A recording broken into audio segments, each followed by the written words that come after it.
శంకరాచార్య వేసిన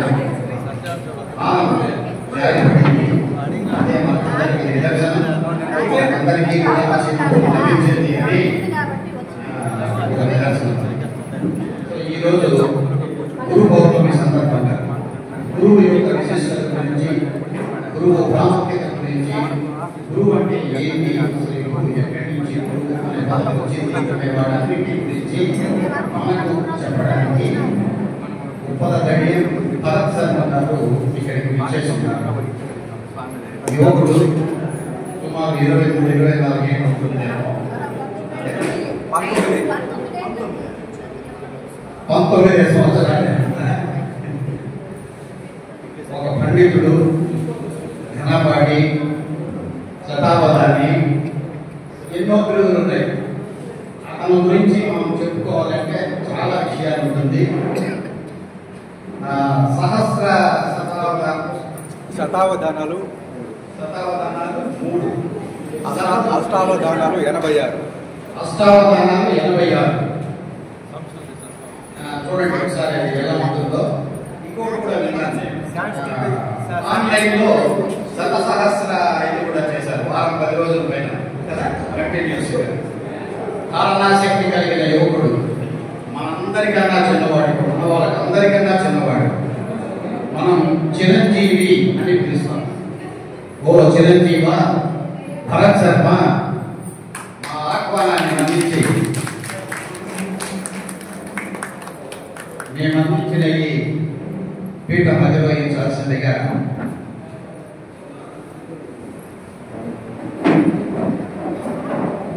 ఒక్కసారి అందరూ కరతాళ ధ్వనులతో ఆహ్వానించండి.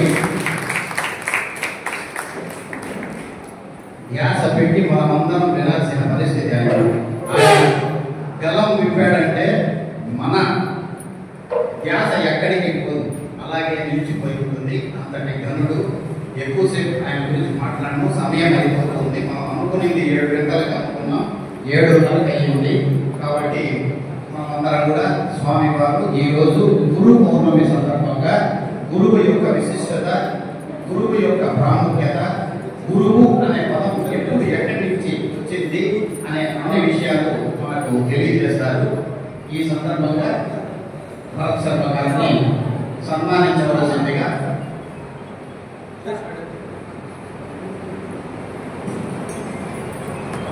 మా కమిటీ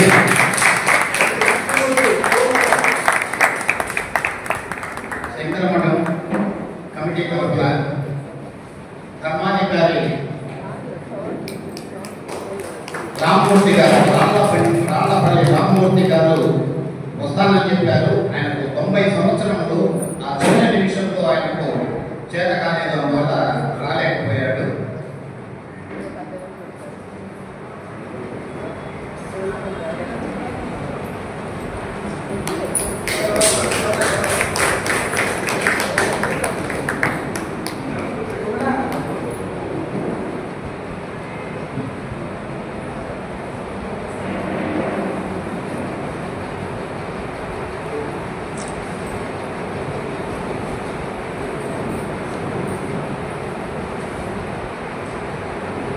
శృంగేరి శారదాపీఠం దక్షిణాంధ్యం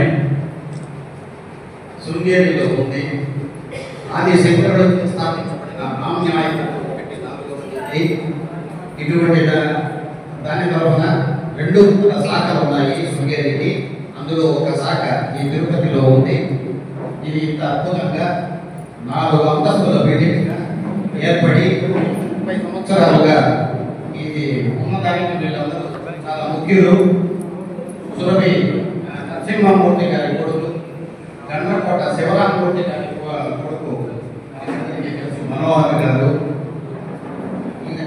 మూర్తి కృష్ణమూర్తి గారు, రామ్మూర్తి గారు, రామమూర్తి త్రయం అంటారు వీళ్ళని, రాళ్లపల్లి రామ్మూర్తి గారు. వీళ్ళందరూ కలిసి ఈ మఠం ఈ స్థాయిలో ఉండటానికి ఈరోజు ముందుకు వచ్చి ఇంతలో నిలబెట్టారు. వీటన్నింటికి వెనక నిలబడుకొని అన్ని కార్యక్రమాలు చేసిన, యూనివర్సిటీలో ఉద్యోగం చేసుకుంటూ కూడా రాళ్లపల్లి రామ్మూర్తి గారికి చేతుడు వాదరుగా, కుడి చేయి పూర్ణచంద్రరావు గారు వారికి మనం తప్పకుండా కృతజ్ఞతలు, ధన్యవాదాలు, అభినందనలు తెలియజేసుకోవాల్సిన అవసరం ఉంది.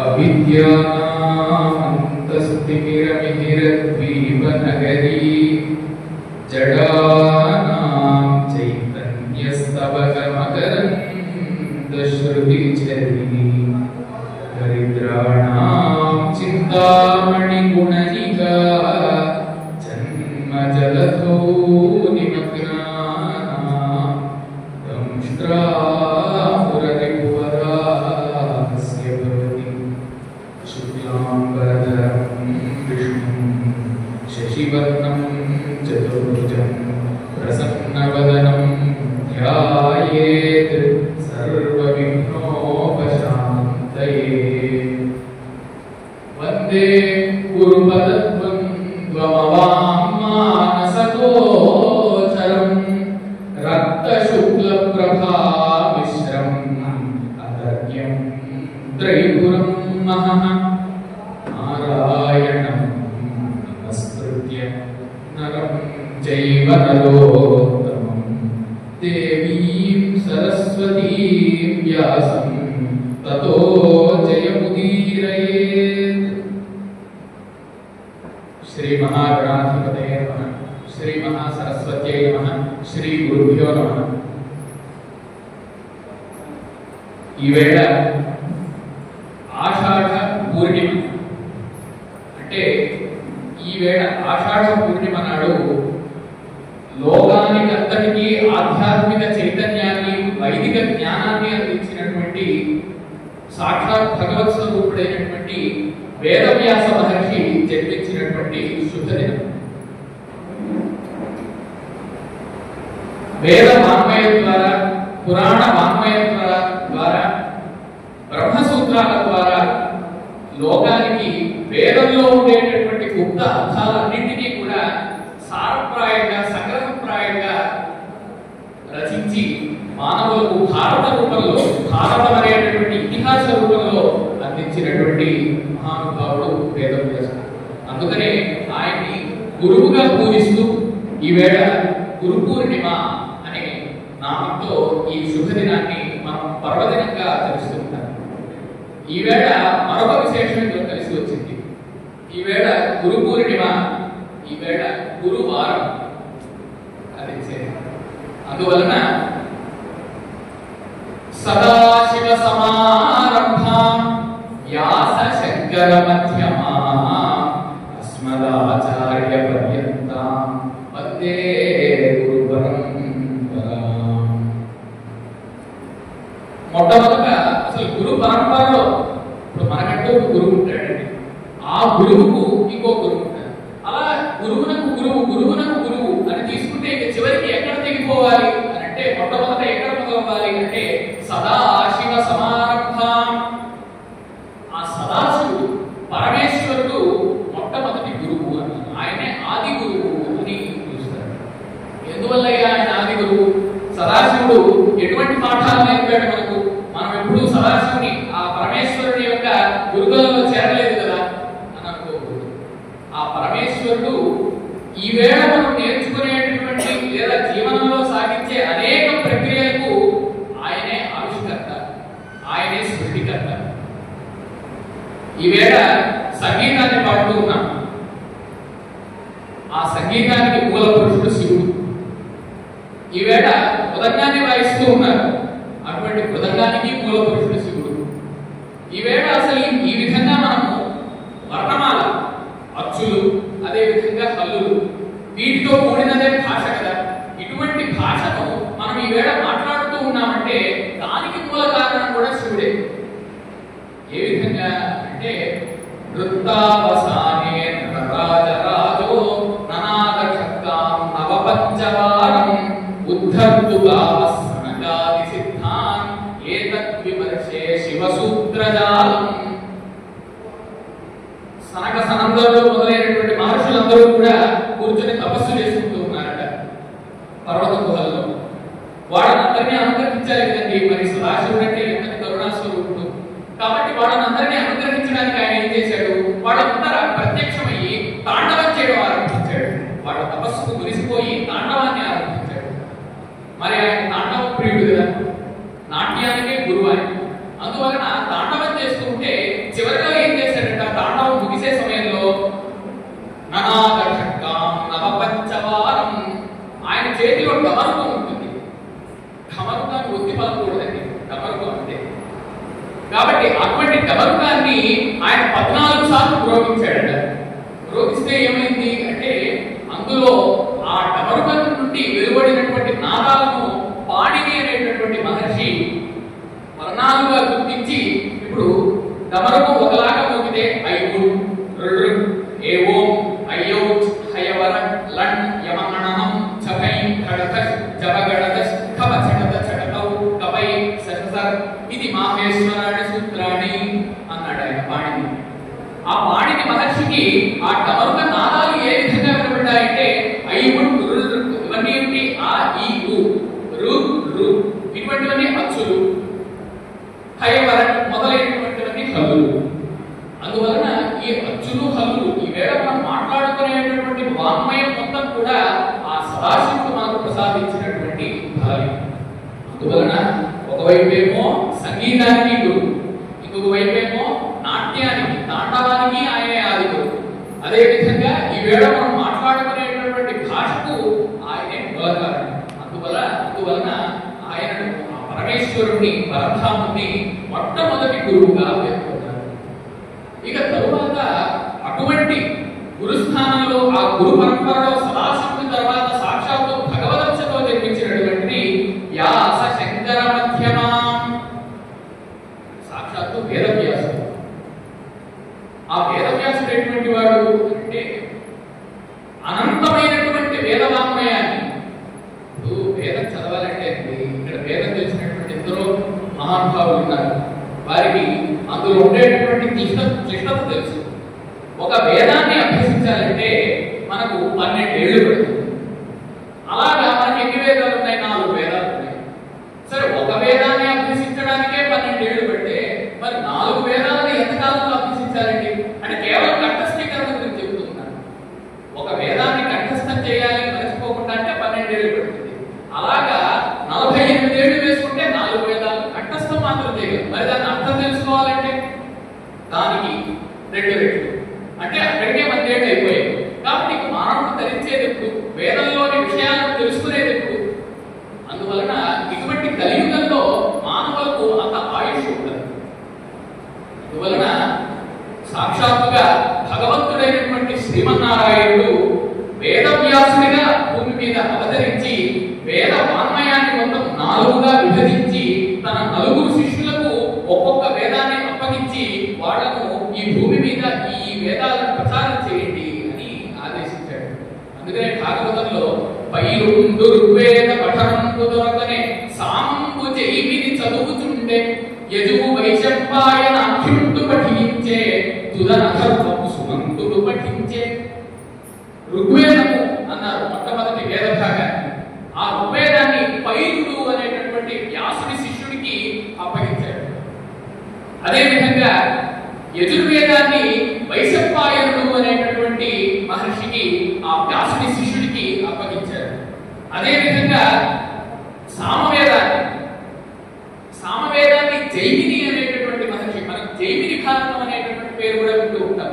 సాక్షాత్తుగా జైమిని అనేటటువంటి ఆ వ్యాసుడి శిష్యుడు వ్యాసుడి దగ్గర కేవలం అశ్వమేధ పర్వాన్ని మాత్రం నేర్చుకుని ఆ అశ్వమేధ పర్వాన్ని ఆయన గురువు గారి నుంచి ఏదైతే నేర్చుకున్నాడో దాన్ని మరొకసారి జైమిని భారతం అనేటటువంటి పేరుతో రచించాడు. కాబట్టి అటువంటి మహానుభావుడు జైమిని సామవేదాన్ని పట్టుకున్నాడు. తరువాత అథర్వణ వేదం, చివరి వేదం. ఆ అథర్వణ వేదాన్ని సుమంతుడు అనేటటువంటి మహర్షి ఆ వేదవ్యాసుడి శిష్యుడు తీసుకుని ఈ విధంగా ఒక్కొక్కరు 4 కూడా 4 వేదాలను తీసుకొని భూమి మీద వారి వారి శిష్యులకు తన పరంపరగా అందిస్తూ ఈ వేళ ఈ 4 వేదాలను కూడా నిలబెట్టారు.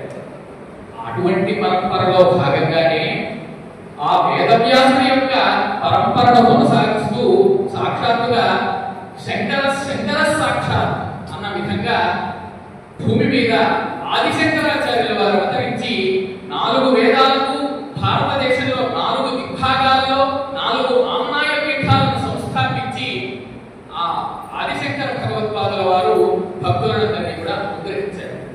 ఆ విధంగా దక్షిణ భారతదేశంలో యజుర్వేదానికి ప్రతీకగా దక్షిణామ్నాయ శృంగేరి పీఠాన్ని శృంగేరిలో స్థాపించి ఆదిశంకరాచార్యుల వారు తన శిష్యులైనటువంటి వాళ్ళను అక్కడ సంస్థాపించి ఈవేళ ఎంతో మంది జగద్గురువులు ఆ పీఠాన్ని నడిపిస్తూ లోకంలో ఆధ్యాత్మిక చైతన్యానికి, మోక్ష మార్గానికి, సామాజికమైనటువంటి సేవకు, మానవ సేవకు, అటు మాధవ సేవకు రెండింటికి కూడా ఉపాయాలను చూపిస్తూ భక్తులకు భారతమంత్రాన్ని ఉపదేశిస్తూ ఉన్నారు. అటువంటి పరంపరలో ఈవేళ మనం ఎందుకు చెప్తున్నానంటే ఈ పరంపర అంతా కూడా ఏదో శృంగేరి వారిది ఒక పరంపర, అలాగే ద్వారక వారిది ఒక పరంపర, పూరి పీఠం వారిది ఒక పరంపర, ఈ విధంగా అనుకోకూడదు. ఈ పరంపర అంతా కూడా శివుడి నుంచి మొదలైంది. శివుడి నుంచి వ్యాసుడు, వ్యాసుడి నుండి శంకరుడు, ఆ వ్యాసుడి ద్వారా పరంపర ఏదైతే వచ్చిందో దాని శంకరుల వారు మరింత కొనసాగించి ఈవేళ 4 పీఠాలలో 4 పరంపరలను ఏర్పాటు చేసి వేదం యొక్క అస్తిత్వానికి, వేదం యొక్క ప్రభావానికి ఆ 4 పీఠాలను కూడా ఏర్పాటు చేశారు. అటువంటి వ్యాసుడు, అటువంటి శంకరుడు మనకు గురుప్రాయుడు, జగత్తుకంతటికి కూడా గురువు. అందుకనే వ్యాసుడిని అచతుర్వదనో బ్రహ్మ ద్విబాహురపరో హరిః అఫాలలోచన శంభు భగవాన్ బాదరాయణ అన్నారు. ఆ వేదవ్యాసుడు ఎటువంటి వారయ్యా అంటే ఆ మహర్షి ఎంతటి గొప్పవాడు అంటే అచతుర్వదనో బ్రహ్మ, బ్రహ్మకి ఎన్ని తలలు ఉంటాయండి? బ్రహ్మగారికి 4 తలలు ఉంటాయి. అందుకనే కదా ఆయన చతుర్ముఖ బ్రహ్మ అంటున్నాం. కానీ ఈ వేదవ్యాసుల మహర్షి ఉన్నారే ఆయనకు ఒక్క తలే ఉంటుంది, 4 తలలు లేనటువంటి బ్రహ్మ ఆయన అన్నారు. అంటే 4 తలలు ఉంటే ఆయన బ్రహ్మాన్ని ఎలా గుర్తిస్తున్నామో కేవలం ఈయన ఒక తల ఉండేటటువంటి బ్రహ్మ. కాబట్టి బ్రహ్మకు ఈయనకు ఏమీ తేడా లేదు, 4 ముఖాలు తప్ప. అదే విధంగా విబాహురపరోహరికి శ్రీమన్నారాయణుడికి ఎన్ని చేతులు ఉంటాయండి? చతుర్బాహువు అన్నారు కదా, 4 బాహువులు ఉంటాయి, 4 చేతులు ఉంటాయి. కానీ ఈ వేదవ్యాసుల వారు 2 చేతులు ఉన్న విష్ణువు అన్నారు. అంటే చూడండి, విష్ణువు 4 చేతులు ఉంటే ఆయన విష్ణువుగా గుర్తిస్తూ ఉన్నాం. కానీ ఈయన 4 చేతులు లేకపోయినా 2 చేతులే ఉండేటటువంటి సాక్షాత్తు విష్ణువే అన్నారు. అఫాలలోచన శంభువు, మరి ఆ ఈశ్వరుడికేమో ఫాలభాగం మీద అంటే బుద్ధి మీద మరొక కన్ను ఉంటుంది, 3వ కన్ను. ఈయనకు ఆ 3వ కన్ను లేదు, అంతే తేడా. కానీ ఆ పరమేశ్వరుడు వేదవ్యాసుడు కేవలం ఆ బుద్ధి మీద ఉండే కన్ను ద్వారా మాత్రమే వాడిద్దరికి వ్యత్యాసం తప్ప ఇది ఏమీ వ్యత్యాసం లేదు, ఆయన ఈయన. కాబట్టి భగవాన్ బాదరాయణ, బదరి అనే బదరీవనంలో ఆయన జన్మించాడు కాబట్టి, అక్కడ తపస్సు చేశాడు కాబట్టి ఆయన్ని బాదరాయణుడు అన్నారు వేదవ్యాసుడు. అందువలన అటువంటి వేదవ్యాసుడు జన్మించినటువంటి ఈ శుభ దినాన్ని మనమందరం కూడా గురు పూర్ణిమగా, వ్యాస పూర్ణిమగా జరుపుకుంటూ ఉన్నాం. ఇటువంటి గురు పూర్ణిమ అంటే గురు పూర్ణిమ అనే దాంట్లో ఆ వ్యాసుని ఎందుకు పూజించాలి, వేదవ్యాసుల వారిని ఎందుకు పూజించాలి అంటే వేదవ్యాసుల వారు వారి యొక్క వాంగ్మయం మొత్తం త్రివేణి సంగమం అని చెప్పవచ్చు. ఇప్పుడు త్రివేణి సంగమం అంటే గంగా, యమున, సరస్వతి, ఈ 3 నదుల యొక్క ప్రవాహమే త్రివేణి సంగమం అని చెప్తారు. అయితే వేదవ్యాసుల వారి వాంగ్మయం కూడా అంటే వారు రాసినటువంటి రచనలు కూడా త్రివేణి సంగమం. ఎందువల్ల అంటే ఒకటి పురాణం, ఆయన 18 పురాణాలను కూడా రచించి వేదంలో ఉండేటటువంటి సారాన్నంతా ఒక మిత్రుడు ఎదుటివాడికి చెప్తే ఏ విధంగా సులభంగా అర్థమవుతుందో అటువంటి శైలిలో, మిత్ర శైలిలో రచించి ఆయన 18 పురాణాలలో కథారూపంగా వేదంలోని సారాన్నంతా రాశారు. సరే, అది కూడా అర్థం కాలేదనుకుంటాం మానవులకి. మన కలియుగంలో ఉండేటటువంటి మానవులకు అంతటి బుద్ధి వికాసం ఎక్కడదండి? కూడా అర్థం చేసుకోలేరేమో. అందువలన మహాభారతం అనేటటువంటి గ్రంథం ద్వారా మళ్ళీ ఇంకా సంక్షిప్తంగా ఆ పురాణాలలో ఉండేటటువంటి సారాన్నంతా కూడా ఆ మహానుభావుడు తెలియజేశాడు. తరువాత ముక్తి మార్గాన్ని పొందడానికి బ్రహ్మసూత్రాలు అనే పేరుతో, బ్రహ్మసూత్రాలు అంటే బ్రహ్మము అంటే ఆత్మజ్ఞానానికి సంబంధించినటువంటి విశేషాలన్నింటినీ కూడా సూత్రాలుగా రచించి బ్రహ్మసూత్రాలుగా రచించాడు. ఇక్కడ గంగా, యమున, సరస్వతి అని మనం త్రివేణి సంగమాన్ని చెప్పుకున్నాం కదా, అలాగా ఈ పురాణం అనేటటువంటిది ఏదైతే ఉందో అది గంగతో సమానం. అంటే గంగ ఏ విధంగా అయితే చాలా విస్తారమైనటువంటిదో ఈ పురాణాలు కూడా 18 మహాపురాణాలు, ఒక్కొక్క దాంట్లో కొన్ని వేల శ్లోకాలు, కొన్ని లక్షల శ్లోకాలు ఉంటాయి. కాబట్టి అంతటి విస్తీర్ణమైనటువంటి పురాణాలను గంగా అని మనం చెప్పవచ్చు. అదేవిధంగా మహాభారతం యమున, అదేవిధంగా బ్రహ్మసూత్రాలు సరస్వతి. అందుకే చూడండి, మనం ఎక్కువగా గంగా నదిని అదేవిధంగా యమునా నదిని మాత్రమే చూడగలుగుతాం తప్ప సరస్వతి నది అంతర్వాహి, ఆమె అదృశ్య రూపంలో ప్రవహిస్తుంది ఆ సరస్వతి నది. అందువలన బ్రహ్మసూత్రాలు కూడా సరస్వతి వంటివి అని చెప్పడం ద్వారా కేవలం కొందరు మాత్రమే దర్శించగలరు. ఆ బ్రహ్మసూత్రాలు కేవలం పండితులు అయినటువంటి వాళ్ళు, అదేవిధంగా ఆత్మజ్ఞానాన్ని పొందినటువంటి ఋషులు మాత్రమే ఉపదేశించగలరు. కానీ పురాణాలు, అదేవిధంగా భారతం, ఇవన్నీ కూడా నేటికి ప్రజల నాలుకల మీద నాట్యమాడుతూ ఉన్నాయి అంటే దానికి కారణం ఆ వేదవ్యాసుల యొక్క సరళమైనటువంటి శైలి. అందువలన మనకందరికీ కూడా వేదంలో ఉండేటటువంటి విషయాలను ఆయన బోధించాడు కాబట్టి ఆయన్ని జగత్తుకందరికీ కూడా గురువుగా మనం పేర్కొంటున్నాం. అదేవిధంగా వేదవ్యాసుల వారు తమ శిష్య పరంపరను ఎక్కడికి వెళ్ళినా కూడా, ఒక కాశీకి వెళ్ళాడనుకోండి, ఆయన 10,000 మంది శిష్యులతో వెళ్తాడండి. ఏదో నేను వెళ్ళానా కాశీకి, నేను ధరించానా అనేటటువంటి భావన కాదు. 10,000 మంది శిష్యులతో వెళుతూ అక్కడ భిక్షాటన రోజు చేస్తూ, శిష్యులకు ఎంత దొరికిందో తాను అంతే భుజిస్తూ, వాళ్లకు నియమనిష్టలను నేర్పుతూ, తపస్సును నేర్పుతూ, వాళ్లతో పాటు చేస్తూ ఆ వ్యాస మహర్షి కాశీనగరంలో సంచారం చేశాడు. అందువలన ఎంతో మంది శిష్యులు, అంటే మన పూర్వజులందరూ కూడా ఒకప్పుడు వ్యాసుడి శిష్యులే. అందువలన వ్యాసుడు మనకందరికీ కూడా పరమ గురువు. అంచేత అటువంటి వ్యాస మహర్షి యొక్క ఈ జన్మదినాన్ని మనం ఈ వేళ గురు పూర్ణిమగా జరుపుకుంటూ ఉన్నాం. మనం వ్యాసుని యొక్క జన్మదినం అనాలి తప్ప వ్యాసుని యొక్క జయంతి అనకూడదు. ఎందుకంటే వేదవ్యాస మహర్షి చిరంజీవి, ఆయన నేటికి కూడా దర్శనమిస్తూ ఉంటాడు. ఎవరికి అంటే సామాన్యమైనటువంటి వాళ్ళకి కాదు. ఎవరైతే అచంచలమైనటువంటి భక్తితో ఆయనను ప్రార్థిస్తారో, ఎవరైతే నిశ్చలమైన నిష్ఠతో ఆయనను దర్శించాలనే కోరికతో తపస్సు చేస్తారో అటువంటి వాళ్లకు ఆయన నిజానికి కనిపిస్తాడు. ఏ విధంగా అయితే మన తిరుమల క్షేత్రంలో శ్రీ వెంకటేశ్వర స్వామి వారు వెంగమాంబకు కనిపించారు, అదేవిధంగా అన్నమయ్యకు సాక్షాత్కారాన్ని ప్రసాదించారు, అదేవిధంగా హఠీరామ్ బాబాజీతో బాజికలాడి ఆయన సంతోషపెట్టారు. ఆ విధంగా వేదవ్యాసుడు మొదలైనటువంటి 7 చిరంజీవులు ఇప్పటికీ కూడా ఈ కల్పాంతం వరకు మనల్ని రక్షిస్తూ అనుగ్రహిస్తూ ఉంటారు. అందువలన ఈ గురు పూర్ణిమ నాడు సదా శివ సమారంభ, మొట్టమొదటి ఎవరిని పూజించాలయ్యా అంటే సదాశివుడిని పూజించాలి. మరి సదాశివుడు అంటే మరి విష్ణువుని పూజించకూడదా అండి అనే సందేహం మనందరికీ వస్తుంది.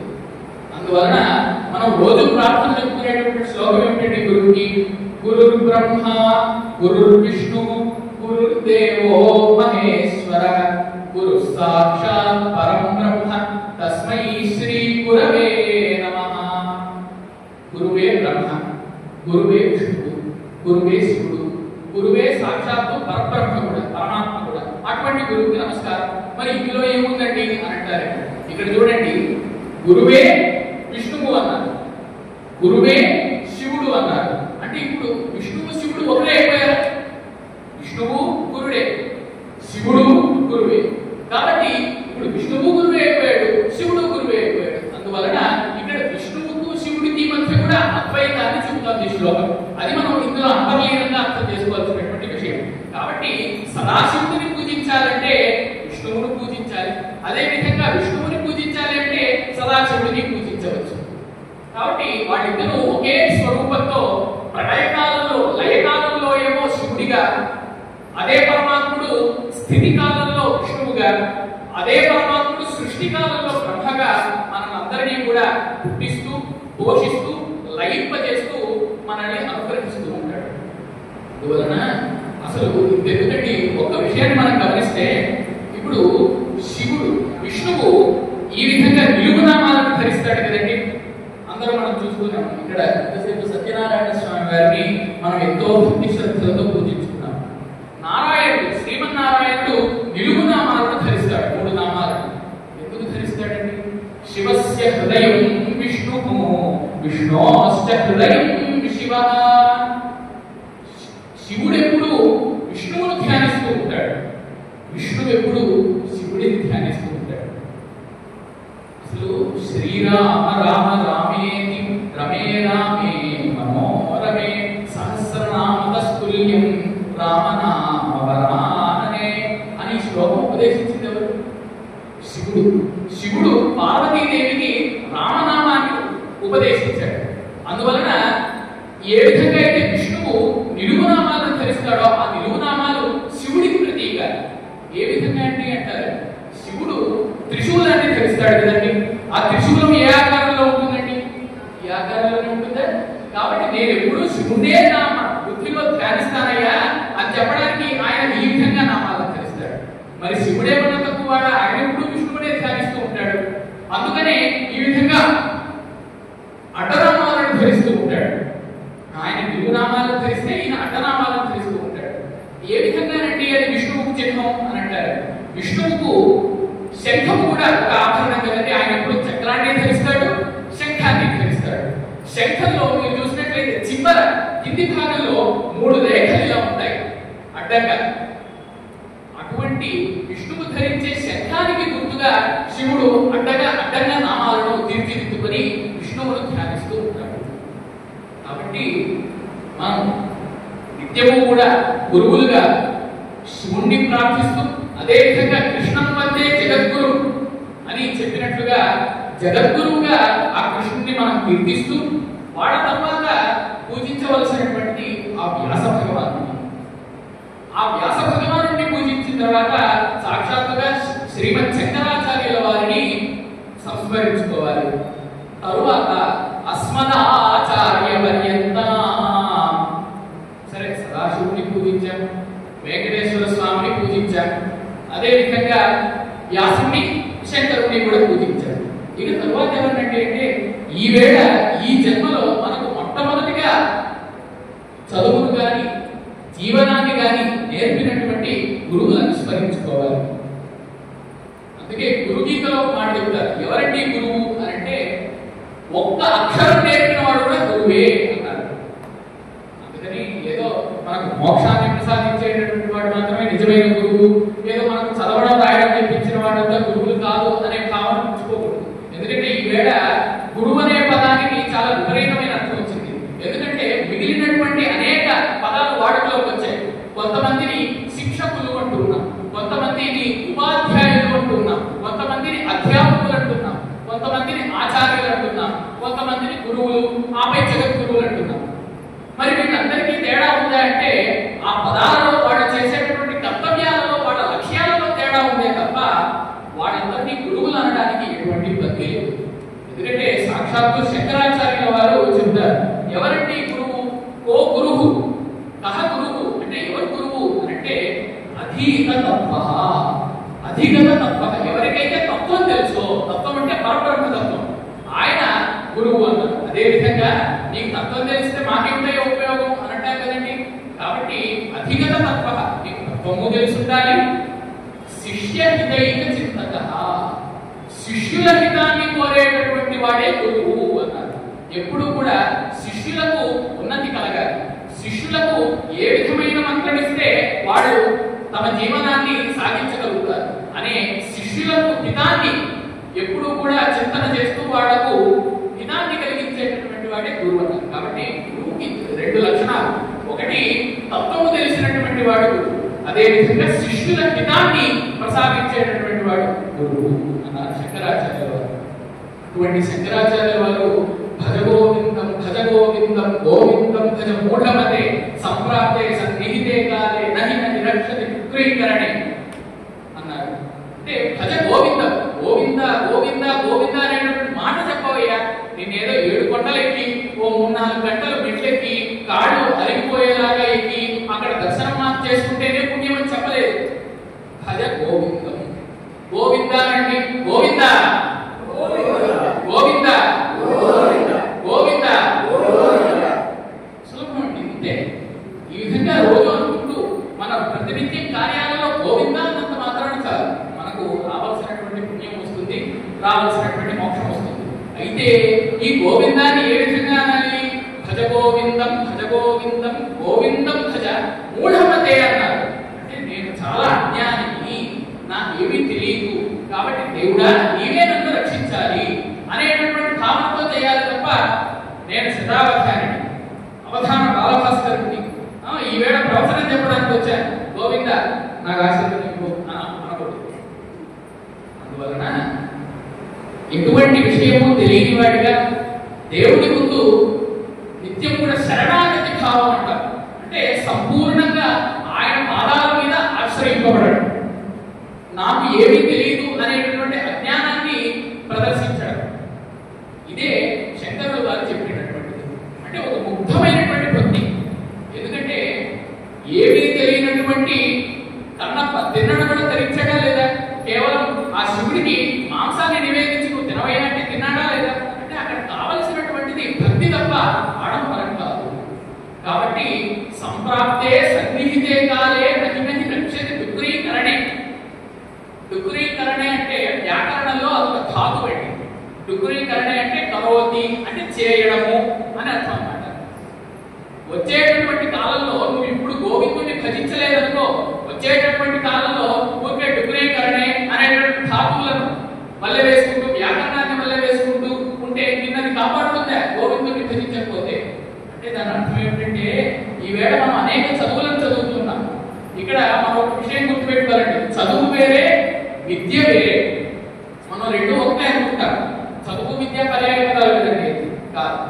విద్య అంటే యా విద్య సా విముక్త ఏ అన్నారు. మనకు మన కష్టాల నుండి మన భవబంధాల నుండి ఏదైతే విముక్తిని ప్రసాదిస్తుందో దాన్ని విద్య అన్నారు. మనకు జీవనంలో ఏదైతే కార్యాలు చేయడానికి, ఉద్యోగం చేయడానికి, అలాగే డబ్బులు సంపాదించడానికి ఏదైతే నేర్పు కావాలో, నైపుణ్యం కావాలో దాన్ని చదువు అన్నారు. అందువలన మనం చదువుకునేటటువంటి చదువులన్నీ ఏ విధంగా ఉండాలి అంటే పరమాత్ముడి దగ్గరికి మనల్ని చేర్చేవిగా ఉండాలి. అందువల్లే కదండి బాలభక్తుడైన ఈ విషయాన్ని మనమందరం చెప్పడం కాదు, కేవలం 5 ఏళ్ల పిల్లవాడైనటువంటి ప్రహ్లాదుడు చెప్తాడు. కమలాక్షు నర్చించు కరములు కరములు, శ్రీనాథు వర్ణించు జిహ్వ జిహ్వ, సురరక్షకుని చూచు చూపులు చూపులు, శేషశాయిని కొట్టు శిరము శిరము, విష్ణును ఆకర్ణించు వీరులు వీరులు, మధువైరిన మిగిలిన మనం మనము, భగవంతు వలములు పదములు పదములు, పురుషోత్తముని మీది బుద్ధి బుద్ధి అన్నారు. అందువలన ఎవరైతే నిత్యము వినేటటువంటి విషయాలు ఉంటాయో అవి విష్ణువుకు సంబంధించినటువంటి విషయాలు అయితే అవి ఎందుకంటే వినడం. అందువలన మనం వినేటటువంటి విషయాలు, నేర్చుకునేటటువంటి విద్యలు అన్ని కూడా మనల్ని పరమాత్మ దగ్గరికి చేర్చడానికే ఉపయోగపడాలి అని అర్థం. అయితే ఇక్కడ నహి నహి రక్షతి విక్రీకరణే అంటే వ్యాకరణ శాస్త్రాన్ని శంకరుల వారు నిషేధించారా అంటే ఆ విధంగా ఆలోచించకూడదు. విక్రీకరణే అంటే కర్మములు అని అర్థం అన్నమాట. అంటే మనము చేసేటటువంటి నిత్య కర్మములు, మనం చేసేటటువంటి నిత్యమైనటువంటి కార్యాలు మనల్ని రక్షించవు. అందులో గోవిందునికి సమర్పించేటటువంటి భావన ఉంటేనే ఆ కార్యాలు మనల్ని రక్షిస్తారు. అందువలన ఈ విధంగా భజగోవింద స్తోత్రంలో మరొక రహస్యం ఉన్నది. భజ గోవిందం అన్నాడు కదా, అంటే అర్థం ఏంటంటే గోవిందుడిని భజించు, గోవిందుడిని సేవించు. ఇక్కడ శంకరాచార్య వారు ఎప్పుడు కూడా తన గురువును స్మరించడం మరిచిపోడు. ఏ స్తోత్రం అన్నా తీసుకోండి, అందులో గోవింద అనేటటువంటి పదం చాలా మటుకు ఉంటుంది. ఎందువలన అంటే శంకరాచార్యుల వారి గురువు గారు ఎవరండి? అసలు శంకరాచార్యుల వారే పెద్ద గురువు, జగద్గురువు ఆయన. కానీ ఆయన కంటూ కూడా ఒక గురువు ఉండాలి కదా, కాబట్టి ఆయనే గోవింద భగవత్పాదాచార్యుల వారు. అందువలన భజ గోవిందం భజ గోవిందం గోవిందం భజ మూఢమతే అంటే ఆయనకు ఆయన ఓ ఆత్మ, నీ గురువు అయినటువంటి గోవింద భగవత్పాదాచార్యుల వారిని అర్చించు, ఆయన్ని సేవించు. కాబట్టి భజ గోవిందం అంటే వెంకటేశ్వరుడు ఆ శ్రీ మహావిష్ణువు వారి ఒక అర్థం, శంకరాచార్యుల వారి పరంగా తన గురువు అయినటువంటి గోవింద భగవత్పాదాచార్యుల వారు అని కూడా అర్థం. అందువలన భజ గోవిందం అనే స్తోత్రాన్ని ఎంతో అద్భుతంగా ఆయన రచించి మనకు అందించారు. అందులోనే గురు చరణాంబుజ నిర్భర భక్తః సంసార అచిరాత్ భవముక్తః అన్నారు. గురు చరణాంబుజ నిర్భర భక్తః సంసారాత్ అచిరాత్ భవముక్తః అన్నారు. అంటే గురువు పాదాలను ఎవడైతే నిర్భరంగా, ఎటువంటి సడలింపు లేకుండా, అన్య విషయాలపైన ఆసక్తి లేకుండా, నేను మా గురువు గారి పాదాలను పట్టుకున్నాను, ఇక ఏవైనా కూడా మా గురువు గారికి ఇష్టం, మా గురువు గారు ఏం చెప్తే అంతే అని ఎవరైతే నిర్భరమైనటువంటి భక్తితో గురువు పాదాలను పట్టుకుంటారో సంసారాత్ అచిరాత్ భవముక్తః, ఈ సంసారం నుండి వెంటనే వాళ్ళు ముక్తిని పొంది పరమపదాన్ని చేరుకోతారు. అదేంటంటే ఇప్పుడు మేము వెంటనే మా గురువు గారి పాదాలు పట్టుకుంటే వెంటనే రేపటికంతా ముక్తిని పొందుతామా అంటే, మనం ఆయుష్ తీరేంత వరకు గురువును పట్టుకుంటే ఆ తర్వాత మోక్షాన్ని పొందేటటువంటి అవకాశం ఉందనే తప్ప వెంటనే పొందుతాము అనేటువంటి విషయం కాదు. కాబట్టి ఆజన్మాంతము గురువు పాదాలను పట్టుకుంటే, అందులోనూ సామాన్యంగా కాదు, నిర్భర భక్త అన్నారు. అంటే ఎటువంటి కల్మషం లేకుండా గురువు గారు ఒక పని చెప్తే తప్పకుండా చేయాలి, దాన్ని ప్రశ్నించకూడదు. ఎందుకంటే గురువులు ఒక మాట చెప్పారు అంటే అది సాక్షాత్తు ఆ అమ్మవారు కలిగించేటటువంటి మాట, అది గురువులు చెప్పే మాట. అందువలన గురువు గారు ఫలానా విషయం చేయమన్నారు అంటే ఖచ్చితంగా చేసి తీరాలి. ఇప్పుడు కృష్ణుడిని మనం జగద్గురు అంటున్నాం కదండి. ఒకానొక సమయంలో కృష్ణుడు ఉండేటటువంటి ఆ గోపకులందరూ ఉండేటటువంటి ఊళ్ళో కాల ప్రభావం చేత చాలా పెద్ద మంటలు, కామానాలు చెలరేగింది. దానివల్ల ఏమవుతుంది, ఊరంతా దగ్ధమైపోతుంది. అప్పుడు ఆ గోపకులందరూ కూడా వచ్చి శ్రీకృష్ణుడిని ప్రార్థించారు. శ్రీకృష్ణ భగవంతుడా, ఎంతో విపత్కరమైనటువంటి స్థితి వచ్చిందయ్యా, ఇప్పుడు ఏం చేయాలి అంటే మీరందరూ కళ్ళు మూసుకోండి, నేను చెప్పినప్పుడు మాత్రమే కళ్ళు తెరవండి అన్నాడు. సరే, అందరూ కూడా సరే కృష్ణుడు చెప్పాడు కదా, కృష్ణుడు అంటే సాక్షాత్తు భగవంతుడు అనేటటువంటి భావన వాళ్ళందరికీ ఉంది. వాళ్ళందరూ ఏం చేశారు, ఒక్కసారిగా కళ్ళు మూసుకున్నారు. శ్రీకృష్ణుడు చెప్పేంత వరకు తెరవలేదు.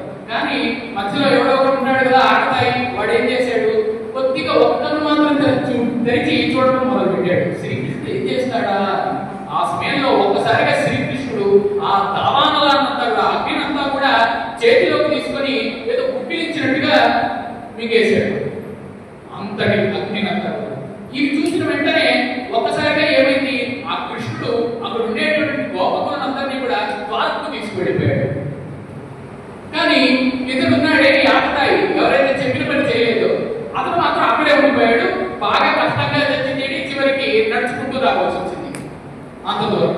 అందువలన కృష్ణుడు అంటే గురువు చెప్పినటువంటి మాటను నమ్మి మనని కళ్ళు మూసుకొని ఉన్నాడు కదా, కృష్ణుడు ఏం చేస్తాడు, గురువు గారు ఏం చేస్తారు అని శంకించకుండా వాళ్ళందరూ కళ్ళు మూసుకున్నారు కాబట్టి సులభంగా ఉన్న చోటనే ఉండి వారు వేరే చోటుకి వెళ్ళగలిగారు. కానీ ఇతడు మాత్రం కాస్త ఆకతాయితనంతో కళ్ళు తెరిచి చూశాడు కాబట్టి అతను మాత్రం మళ్ళీ వేరేగా శ్రమపడి రావాల్సి వచ్చింది. అందువలన గురు వాక్యంలో మనం ఎప్పుడు విశ్వాసాన్ని చూపాలి. ఇందుకు హనుమంతుడు కూడా ఒక ఉదాహరణ. హనుమంతుడి నవవ్యాకరణ పండితాయ నమః, నవవ్యాకృతి పండితాయ నమః అని మనం పూజిస్తాం కదండి. మనకు వ్యాకరణము అనేది ఒక శాస్త్రం. వ్యాకరణం అంటే ఏమిటి అంటే ఈవేళ మనం మాట్లాడుతున్నాం కదండి పదాలు, ఏ పదాన్ని ఏ విధంగా వాడాలి, ఏ పదము సరైనది, ఏ పదము సరికానిది అనే విశేషాన్ని తెలిపేదే వ్యాకరణ శాస్త్రం. ఇటువంటి వ్యాకరణాలను 9 మంది రాశారు. అందుకని నవ వ్యాకరణాలు ఉన్నాయి, 9 వ్యాకరణాలు ఉన్నాయి. ఈ వ్యాకరణాలన్నింటినీ కూడా పుడిసిన పెట్టినటువంటి వాడు హనుమంతుడు.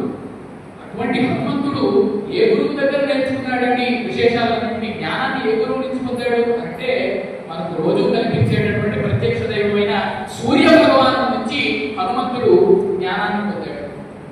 సూర్యుడి దగ్గర ఆయన తాపానికి తట్టుకొని, ఆయన చిమ్మేటటువంటి వేడికంతా కూడా తట్టుకొని ఏ విధంగానైనా నేను మీ దగ్గరే విద్యాభ్యాసం చేస్తానని హనుమంతుడు సూర్యుడి దగ్గర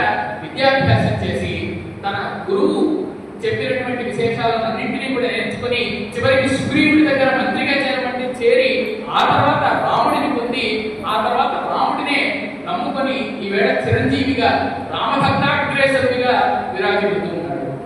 అందువలన గురువు గారి దగ్గర ఎన్నో కష్టాలు వస్తాయి. సూర్యుడు అంటే మనం ఇక్కడ ఉన్నామండి, సూర్యుడి నుంచి కొన్ని కోట్ల కిలోమీటర్ల దూరంలో ఉన్నాం. అయినా మనం తిరుపతి ఎండల గురించి తెలుసు కదా అందరికి. ఏమండి, తిరుపతిలో 3 ఋతువులు ఉంటాయి చమత్కారంగా.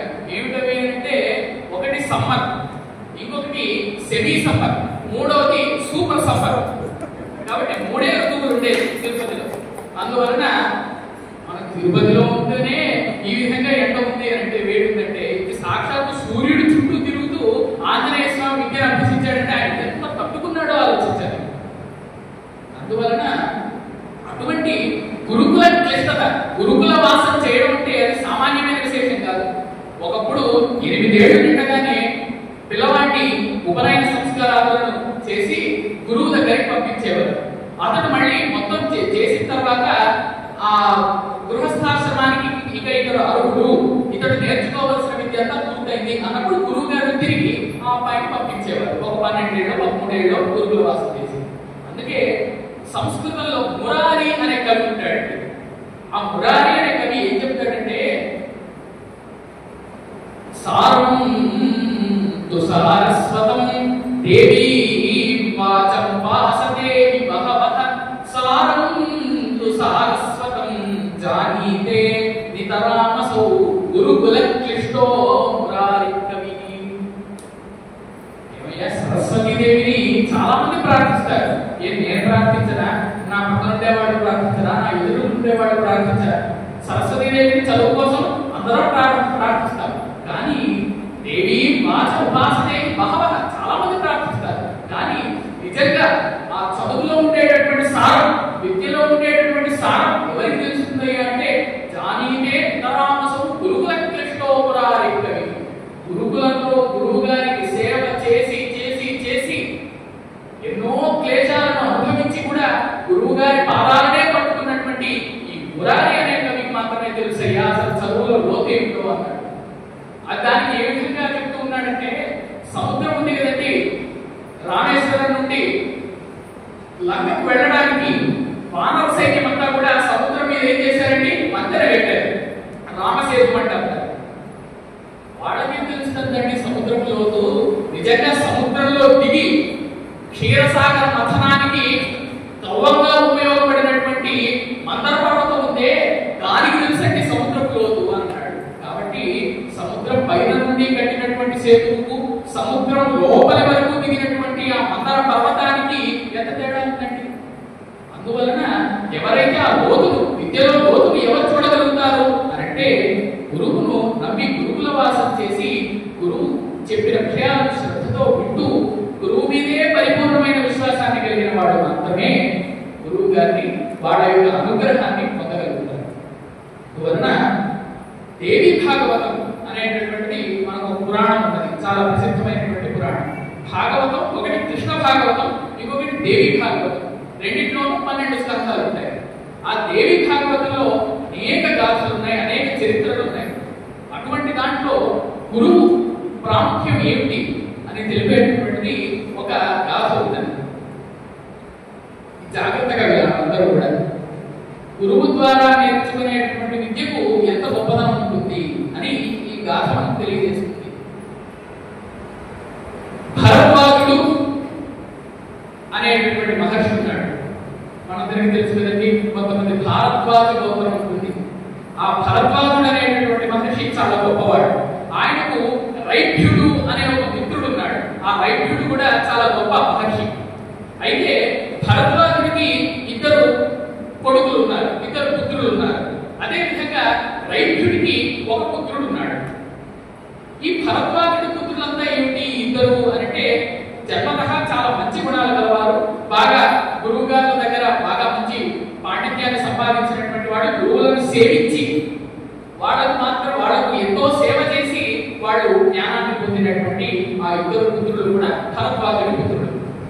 అయితే ఈ రైభ్యుడు ఉన్నాడే మహర్షి, ఆయన పుట్టినటువంటి ఆ ఒక పుత్రుడు మాత్రం నిత్యము దుర్గుణాలతో ఉండేటటువంటి వాడు.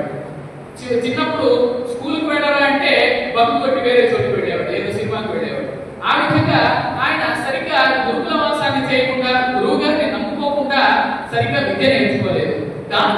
దుర్గుణాలు. అందువల్ల ఏమవుతుందండి, భరద్వాజుని పుత్రులు ఎక్కడ కనబడినా కూడా అందరూ కూడా నమస్కారం చేస్తూ వాళ్ళకు బాగా గౌరవాన్ని ఇచ్చేవాడు, భరద్వాజునికి గౌరవాన్ని ఇచ్చేవాడు. కానీ రైతుడి కొడుకు ఎప్పుడు కనబడినా ఈ రైతుడి కొడుకుది ఏం తప్పు ఉంది, వాడి నాన్నగారి తప్పు అంతే కదండి. పిల్లవాడికి ఏం తెలుస్తుంది పాపం, వాడి ఆ అబ్బాయిని పెంచేటటువంటి తల్లిదండ్రుల యొక్క పెంపకం మీద ఆధారపడి ఉంటుంది కదా, జన్మంతా ఇట్లా అనుకుంటారు కదా. మరి అందువలన ఎప్పుడు ఈ అబ్బాయి కనబడిన దుర్గుణాలతో వాళ్ళ తండ్రి గారిని అనుకునేవాడట, రైతుడిని అనుకునేవాడు. ఏమిటి ఈ పిల్లవాడిని ఇలా పెంచాడు అని. అందువల్ల రైతుడి పాపం చాలా అల్లడిల్లిపోయేవాడు. దురదృష్టవశాత్తు భరద్వాజుడికి రైతుడికి అంతకు ముందే భార్యలు దివంగతులు అయిపోయారు. అందువలన వాళ్ళని పెంచి పోషించేటటువంటి భారం మొత్తం భరద్వాజుడి మీద రైతుడి మీద పడింది. వాళ్ళంతా ఒకే ఆశ్రమంలో మిత్రులుగా ఉంటూ ఉన్నారు. ఈ భరద్వాజుడు ఇద్దరు పిల్లలు ఏం చేశారు, బాగా చదువుకున్నారు. చదువుకొని మంచి వేదంలోనూ కర్మకాండ యజ్ఞాలలోనూ బాగా పాండిత్యాన్ని సంపాదించారు. సంపాదిస్తే అప్పట్లో రాజుల ఆస్థానంలో బాగా మంచి ఉద్యోగాన్ని, పురోహిత ఉద్యోగాన్ని పొందారు. మరి రాజాస్థానంలో పురోహిత ఉద్యోగం అంటే మామూలు మాటలు కాదు కదండి. కాబట్టి ఇక అందరూ కూడా భరద్వాజుడిని వాళ్ళ పుత్రుల్ని ఇద్దరిని కూడా బాగా పొగట్టడం మొదలు పెట్టారు. పాపం ఈ రైతుడు ఒక పక్క కుమిలిపోతూ ఉన్నాడు. నా మిత్రుడైనటువంటి భరద్వాజుడు మేమిద్దరం కూడా ఒకే గురువు దగ్గర బాగా నేర్చుకున్నాం విద్యలో. నేను ఎలాగ విద్యను నేర్చుకున్నాడో నేను నేర్చుకున్నాను, భరద్వాజుడు కూడా ఆ విధంగానే విద్యలను నేర్చుకున్నాడు. కానీ ఆయన మాత్రం మంచి పుత్రులు ఈ విధంగా పుట్టారు, నాకు మాత్రం ఈ విధంగా పుట్టలేదే అని ఆయన ఎప్పుడు బాధపడుతూ ఉండేవాడు. ఈ విధంగా ఉంటే ఒకరోజు ఏమైంది, ఇక శోకాన్ని తట్టుకోలేక ఆ రైతుడు తన కొడుకుని పిలిచాడు. ఏమయ్యా, భరద్వాజుని కొడుకులు చూడు ఎంత బాగా నేర్చుకుంటూ ఉన్నారు వాళ్ళు, ఆ పుత్రులు ఇద్దరు కూడా చాలా బగారు మండలు వాళ్ళు. వేదాన్ని నేర్చుకున్నారు, శాస్త్రాలను నేర్చుకున్నారు, యజ్ఞ విధులను నేర్చుకున్నారు. రాజస్థానంలో ఈవేళ యజ్ఞాన్ని చేయాలంటే ఆ ఇద్దరినే పిలుస్తారు భరద్వాజుని కూడా పుత్రుల్ని. కానీ నువ్వు ఉన్నావు సుఖలాగా, ఎందుకయ్యా నువ్వు ఉండేది అని ఆ రైతుడు తన కొడుకును మందలిస్తాడు. అప్పుడు ఆ కొడుకు పౌరుషం వస్తుందంటే, మరి చదువుకోకపోయినా ఆయన కూడా మనిషే కదా, నాన్నగారి దేవుడి నేను చదువుకోలేదు కాబట్టి, నాకు విద్య లేదు కాబట్టి నేను అజ్ఞానాన్ని అంటూ ఉన్నాను అంతే కదా. చూస్తూ ఉండండి, మీ కళ్ళ ముందే నేను గొప్ప పాండిత్యాన్ని విద్యని సంపాదించి తిరిగి వస్తాను అని చెప్పి శపథం చేసి పెడతాడు. వెళ్ళి ఒక గంగా తీరం దగ్గర ఆయన తపస్సు చేయడం మొదలు పెడతాడు. ఎవరి గురించి? ఇంద్రుడి గురించి. ఇంద్రుడిని తపస్సు చేసి మెప్పించి విద్యను పొందాలనుకున్నాడు. ఇంద్రుడికి విద్యనిచ్చేటటువంటి ఒక గొప్ప శక్తి ఉందండి. ఆయన విద్యకు వాస్తు శాస్త్రం అంటారు కదా, ఆ వాస్తు శాస్త్రానికి కూడా అధిపతి ఇంద్రుడు అన్నమాట. అందుకని ఇంద్రుడిని ఏమంటాం? వాస్తోష్పతి అంటాం. వాస్తోష్పతి సురపతి పవారాతి శచీపతి అని అమర్కోసం. కాబట్టి ఈ వాస్తుకు గాని విద్యకు గాని వీటన్నిటికీ కూడా అధిపతి ఇంద్రుడు. ఆయనకు విద్యను ప్రసాదించేటటువంటి శక్తి ఉంది. అందువలన ఈ రైతుడిని కొడుకున్నాడే అతని పేరు యవక్రీతుడు. ఆ యవక్రీతుడు ఏం చేశాడు? ఇంద్రుడి కోసం తపస్సు చేయడం మొదలు పెట్టాడు. కఠోరమైనటువంటి నియమంతో 1 సంవత్సరం పాటు తపస్సు చేశాడు. తపస్సు అంటే ఎటువంటిదండి? తపస్సు అంటే వేడి అని అంటున్నాం. తాపం అంటుంటామే మనం, ప్రతాపము తాపము అని. అంటే వేడి, తపస్సు అంటే వేడి అని అర్థం. ఒక వ్యక్తి తపస్సు చేసేటప్పుడు అతని తలపై నుంచి వేడి అలా పైలోకాల వరకు వెళుతూ స్వర్గలోకాన్ని కూడా తాకినప్పుడు అప్పుడు దేవతలు ఓహో ఫలానా వ్యక్తి తపస్సు చేస్తూ ఉన్నాడు, ఇతడి వేడంతా కూడా మనకుచ్చి కొడుతుంది, మళ్ళీ తిరుపతిలాగా అయిపోబోతోంది స్వర్గం కూడా, అందువలన ఏదో విధంగా ఇతన్ని అనుగ్రహించి ఇతని తపస్సును మొత్తం ఆపాలి అని అనుకుంటారు అన్నమాట. అందువలన వెంటనే ఆ ఇంద్రుడు ఏం చేశాడు? ఇతడు సంవత్సరం పాటు నా కోసం బాగా తపస్సు చేశాడు, అందువలన ఇతన్ని అనుగ్రహిద్దాం అని చెప్పి ఇంద్రుడు ప్రత్యక్షమవుతాడు. అప్పుడు ఏమంటాడు ఈ యవక్రీతుడు, రైతుడి కొడుకు అని అంటే, స్వామి నువ్వు ప్రత్యక్షమయ్యావు కదా, నాకు వరం కావాలి. ఏం కావాలి అంటే, నేను గురువు దగ్గర నేర్చుకోకుండా ఇప్పటికిప్పుడు నాకు వేద పాండిత్యం మొత్తం వచ్చేయాలంటాడు. ఎటువంటి గురువు దగ్గర నేర్చుకోకుండా ఈ క్షణానికి నాకు వేదంలో, శాస్త్రాలలో, ఇతిహాసాలలో, పురాణాలలో, వేదాంగాలలో, వేదాంతాలలో ఉండేటటువంటి సమస్త ప్రావీణ్యము నాకు ఇప్పటికిప్పుడు వచ్చేయాలి, నువ్వు ఆ విధంగా వరమి అంటే, నాయన ఈ వరము జరిగేటటువంటిది కాదు. ఎందుకంటే ఇది శాస్త్ర విరుద్ధం. ఎటువంటి వ్యక్తి అయినా కూడా గురువును ఆశ్రయించకుండా తాను విద్యను పొందలేడు, జ్ఞానాన్ని పొందలేడు. గురువును ఆశ్రయించి ఆయనకు సేవ చేసి ఆయనకు శుశ్రూష చేసి లభించేటటువంటి జ్ఞానమే నిజమైనటువంటి జ్ఞానము అన్నారు. అందువలన నీకు ఈ విధమైనటువంటి వరాన్ని నేను ఇవ్వలేను అంటే, అయితే చూడండి స్వామి, ఇంకా కూడా నేను తపస్సు చేస్తాను, అయినా మిమ్మల్ని మెప్పిస్తాను మళ్ళీ అని చెప్తాడు. అప్పుడు ఇంద్రుడికి చేసేదేమీ లేక ఆయన అదృశ్యమైపోతాడు. కానీ ఇంద్రుడికి సలహా ఇస్తాడు, పోనీ నువ్వు గురువు గారి దగ్గర చేరిన ఆయన 20 సంవత్సరాలు నేర్చుకోవాల్సిన అవసరం లేదు, 1 సంవత్సరం ఉండా గురువు గారి దగ్గర, ఆయన చెప్పే విషయాలు విను, నువ్వు కోరుకున్న విద్యలన్నీ నేను ప్రసాదిస్తానంటాడు. అయినా కూడా మన వాడు ఉంటే కదా, ఎవరి ప్రీతులు వెళ్ళలేదు. నేను మళ్ళీ ఇంకో సంవత్సరం తపస్సు చేస్తానంట. అంటే సంవత్సర కాలం తపస్సు చేయడానికి నీకు ఓపిక ఉంది, గురువు దగ్గర 1 సంవత్సరం కాలం ఉండొచ్చు కదా. అదే లేదు. అందువల్ల ఏం చేస్తాడు, ఆ యవక్రీతులు మళ్ళీ తపస్సు మొదలు పెడతాడు. పొద్దున్నే 4 గంటలకు లేచేవాడు. ఇప్పుడంతా అందరం పెద్దలాడే 10 గంటలకు లేచేస్తున్నాం కాబట్టి ఆయన చాలా ఆలస్యంగా 4 గంటలకే లేచేవాడు ఒకప్పుడు. అందువల్ల 4 గంటలకే లేచి స్నానం చేసి కాలకృత్యాలన్నీ తీర్చుకుని తపస్సు మొదలు పెట్టేవాడు. ఇక సాయంత్రం సూర్యాస్తమైన తర్వాత చెట్ల నుంచి రాలుతాయి కదండి ఆకులు, ఆ రాలిన ఆకులు మాత్రమే భోజనంగా స్వీకరించేవాడు. అంటే ఆయన తెప్పుకొని తినడు, అవి అవంతటికవే రాలితే అటువంటి ఆకులను ఆయన భోజనంగా స్వీకరిస్తాడు. ఈ విధంగా సూర్యాస్తమైన తర్వాత రోజులో ఒక్కసారి మాత్రమే ఆ రాలిపోయినటువంటి ఆకులను భోజనంగా స్వీకరిస్తూ ఆయన మరొక సంవత్సరం పాటు తపస్సును కొనసాగిస్తాడు. కొనసాగిస్తే మళ్ళీ ఇంద్రుడు ప్రత్యక్షం అవుతాడు. ఈయన తపస్సు పెంచి మళ్ళీ ఇదే మనం కోరుకుంటాడు, పాడితే పాడినట్టు. అందువలన ఇక మళ్ళీ ఇంద్రుడు చేసేదేమీ లేక మళ్ళీ అదృశ్యం అయిపోతాడు. ఈయన మళ్ళీ తపస్సు మొదలు పెడతాడు. ఈ విధంగా రోజు పొద్దున్నే లేచి గంగా తీరానికి స్నానానికి వెళ్ళి తపస్సు చేసేవాడు. అలా ఒకానొక రోజు గంగా తీరానికి వెళ్ళాడు, స్నానం చేయడానికి అక్కడికి వెళ్ళాడు. అక్కడ ఒక ఆయన పండు ముసలాయన, ఆయన ఇంత పెద్ద గడ్డం ఉంది. ఆ గడ్డం ఏదో బాగా వెండితో చేసినటువంటి గడ్డంలో ఉంది, ఓ గింజామాగా ఉంది. అంటే ఆ సమయంలో రంగులు లేదు, రంగులు వేసుకునేవాడు, నిజమైనటువంటి తెల్లదనం.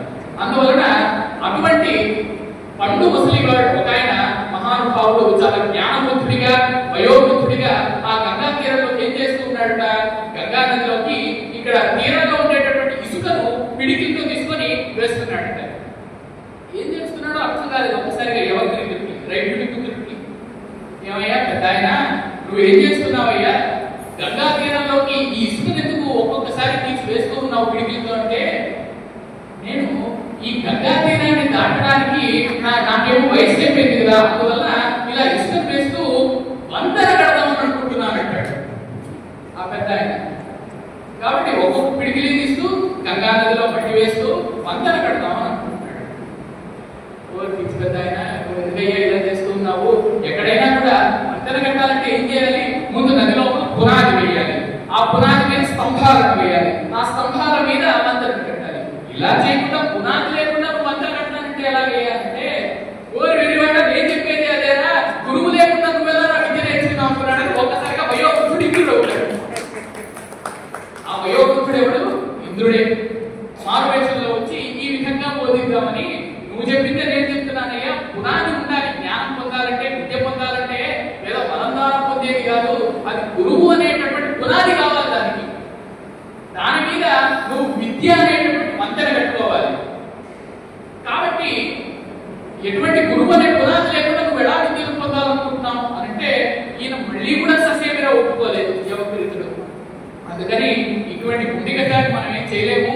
కాబట్టి నీకు వరాన్ని ఇస్తున్నాను, నీకు మంచి పాండిత్యం వస్తుంది. కానీ గురువు ద్వారా గురు సేవ చేసి గురుకులంలో కష్టపడి విద్య నేర్చుకుంటారే ఎవరైనా, అటువంటి వాళ్ళతో సమానంగా నీ పాండిత్యం ఉండదు. వాళ్ళకు ఉన్నటువంటి శక్తులు నీకు ఉండవు, కానీ నీకు విద్య వస్తుంది, జ్ఞానం అంతా వస్తుంది, వేదం మొత్తం అప్పచెప్పగలుగుతావు, వేదాంతాలు మొత్తం అప్పచెప్పగలుగుతావు. కానీ ఎవరైతే పరంపరగా గురువు దగ్గర నేర్చుకుంటారో వాళ్ళతో సమానంగా నీకు శక్తులు ఉండవు, నీ యొక్క మహాత్మ్యం ఉండదు అని అంటాడు. సరే, విద్య రావడమే గొప్ప. ఈయన 25 ఏళ్లుగా మొత్తం ప్రపంచాన్ని మొత్తం చుట్టేశాడు గురుకులంలో కూడా. కాబట్టి వెంటనే ఆయన 2.5 ఏళ్ల ముందు శపథం చేశాడు కదా వాడు నాన్నగారి దగ్గర, ఏదో విధంగా నేను పాండిత్యాన్ని మొత్తం సంపాదించుకొని వస్తానని. ఆ విధంగా రైట్ దగ్గరికి వస్తాడు వాడు నాన్నగారి దగ్గరికి. ఈ యవక్రీతుడు వచ్చి, నాన్నగారు చూశారు చూసారా, వాళ్ళంతా 20 ఏళ్ళు కష్టపడి నేర్చుకున్నారండి విద్య. నేను 2.5 ఏళ్లలో నా తపశక్తి చేత నేను నేర్చేసుకున్నాను విద్య. ఇంద్రుడిని ప్రసాదింపజేసుకొని నేర్చుకున్నాను, ఇంద్రుడిని ప్రసన్నం చేసుకుని అంటాడు.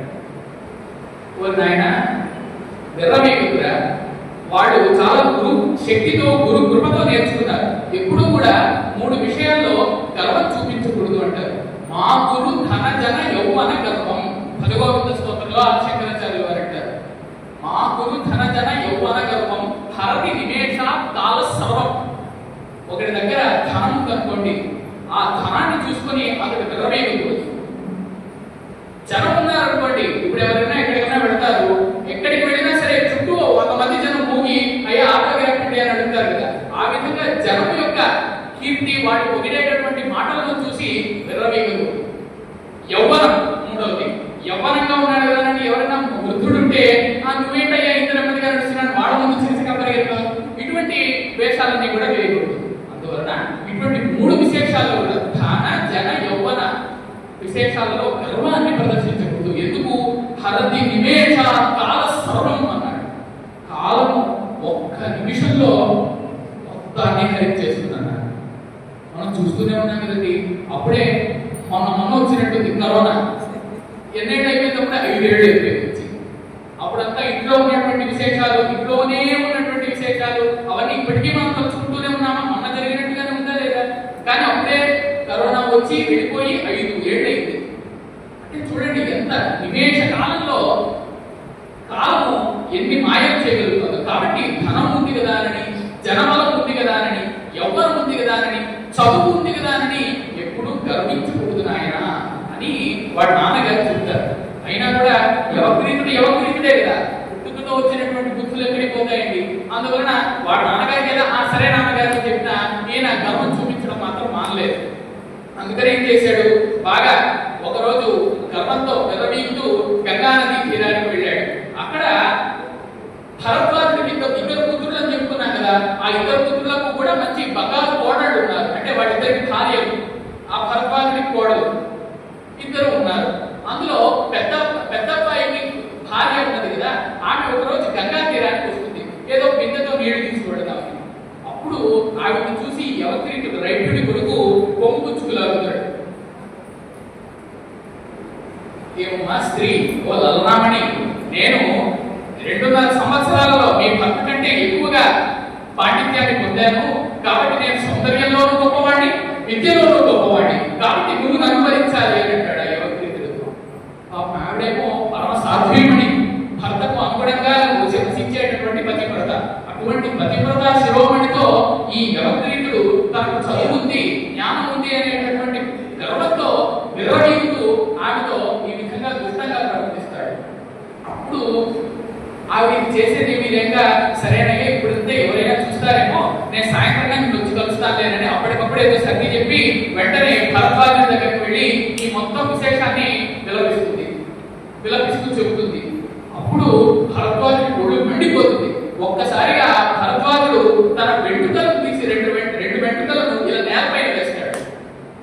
వేస్తూనే అందులోంచి ఒక సుందరాంగి అయినటువంటి స్త్రీ, అదే విధంగా ఒక పరమ నికృష్టమైనటువంటి రూపంతో ఉండే రాక్షసుడు 2 ఉంటారు.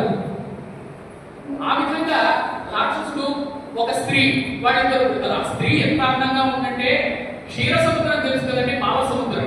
ఎందులో అయితే అమృతాన్ని మనం బయటికి తీశారో దేవతలు దాంట్లో కలిసి, ఆ పాల సముద్రంలోంచి మీగడ తీసి ఈమె శరీరపు తోలుగా చర్మంగా చేశారా అన్నంత మెత్తగా ప్రకాశవంతంగా ఉందట ఆమె శరీరం.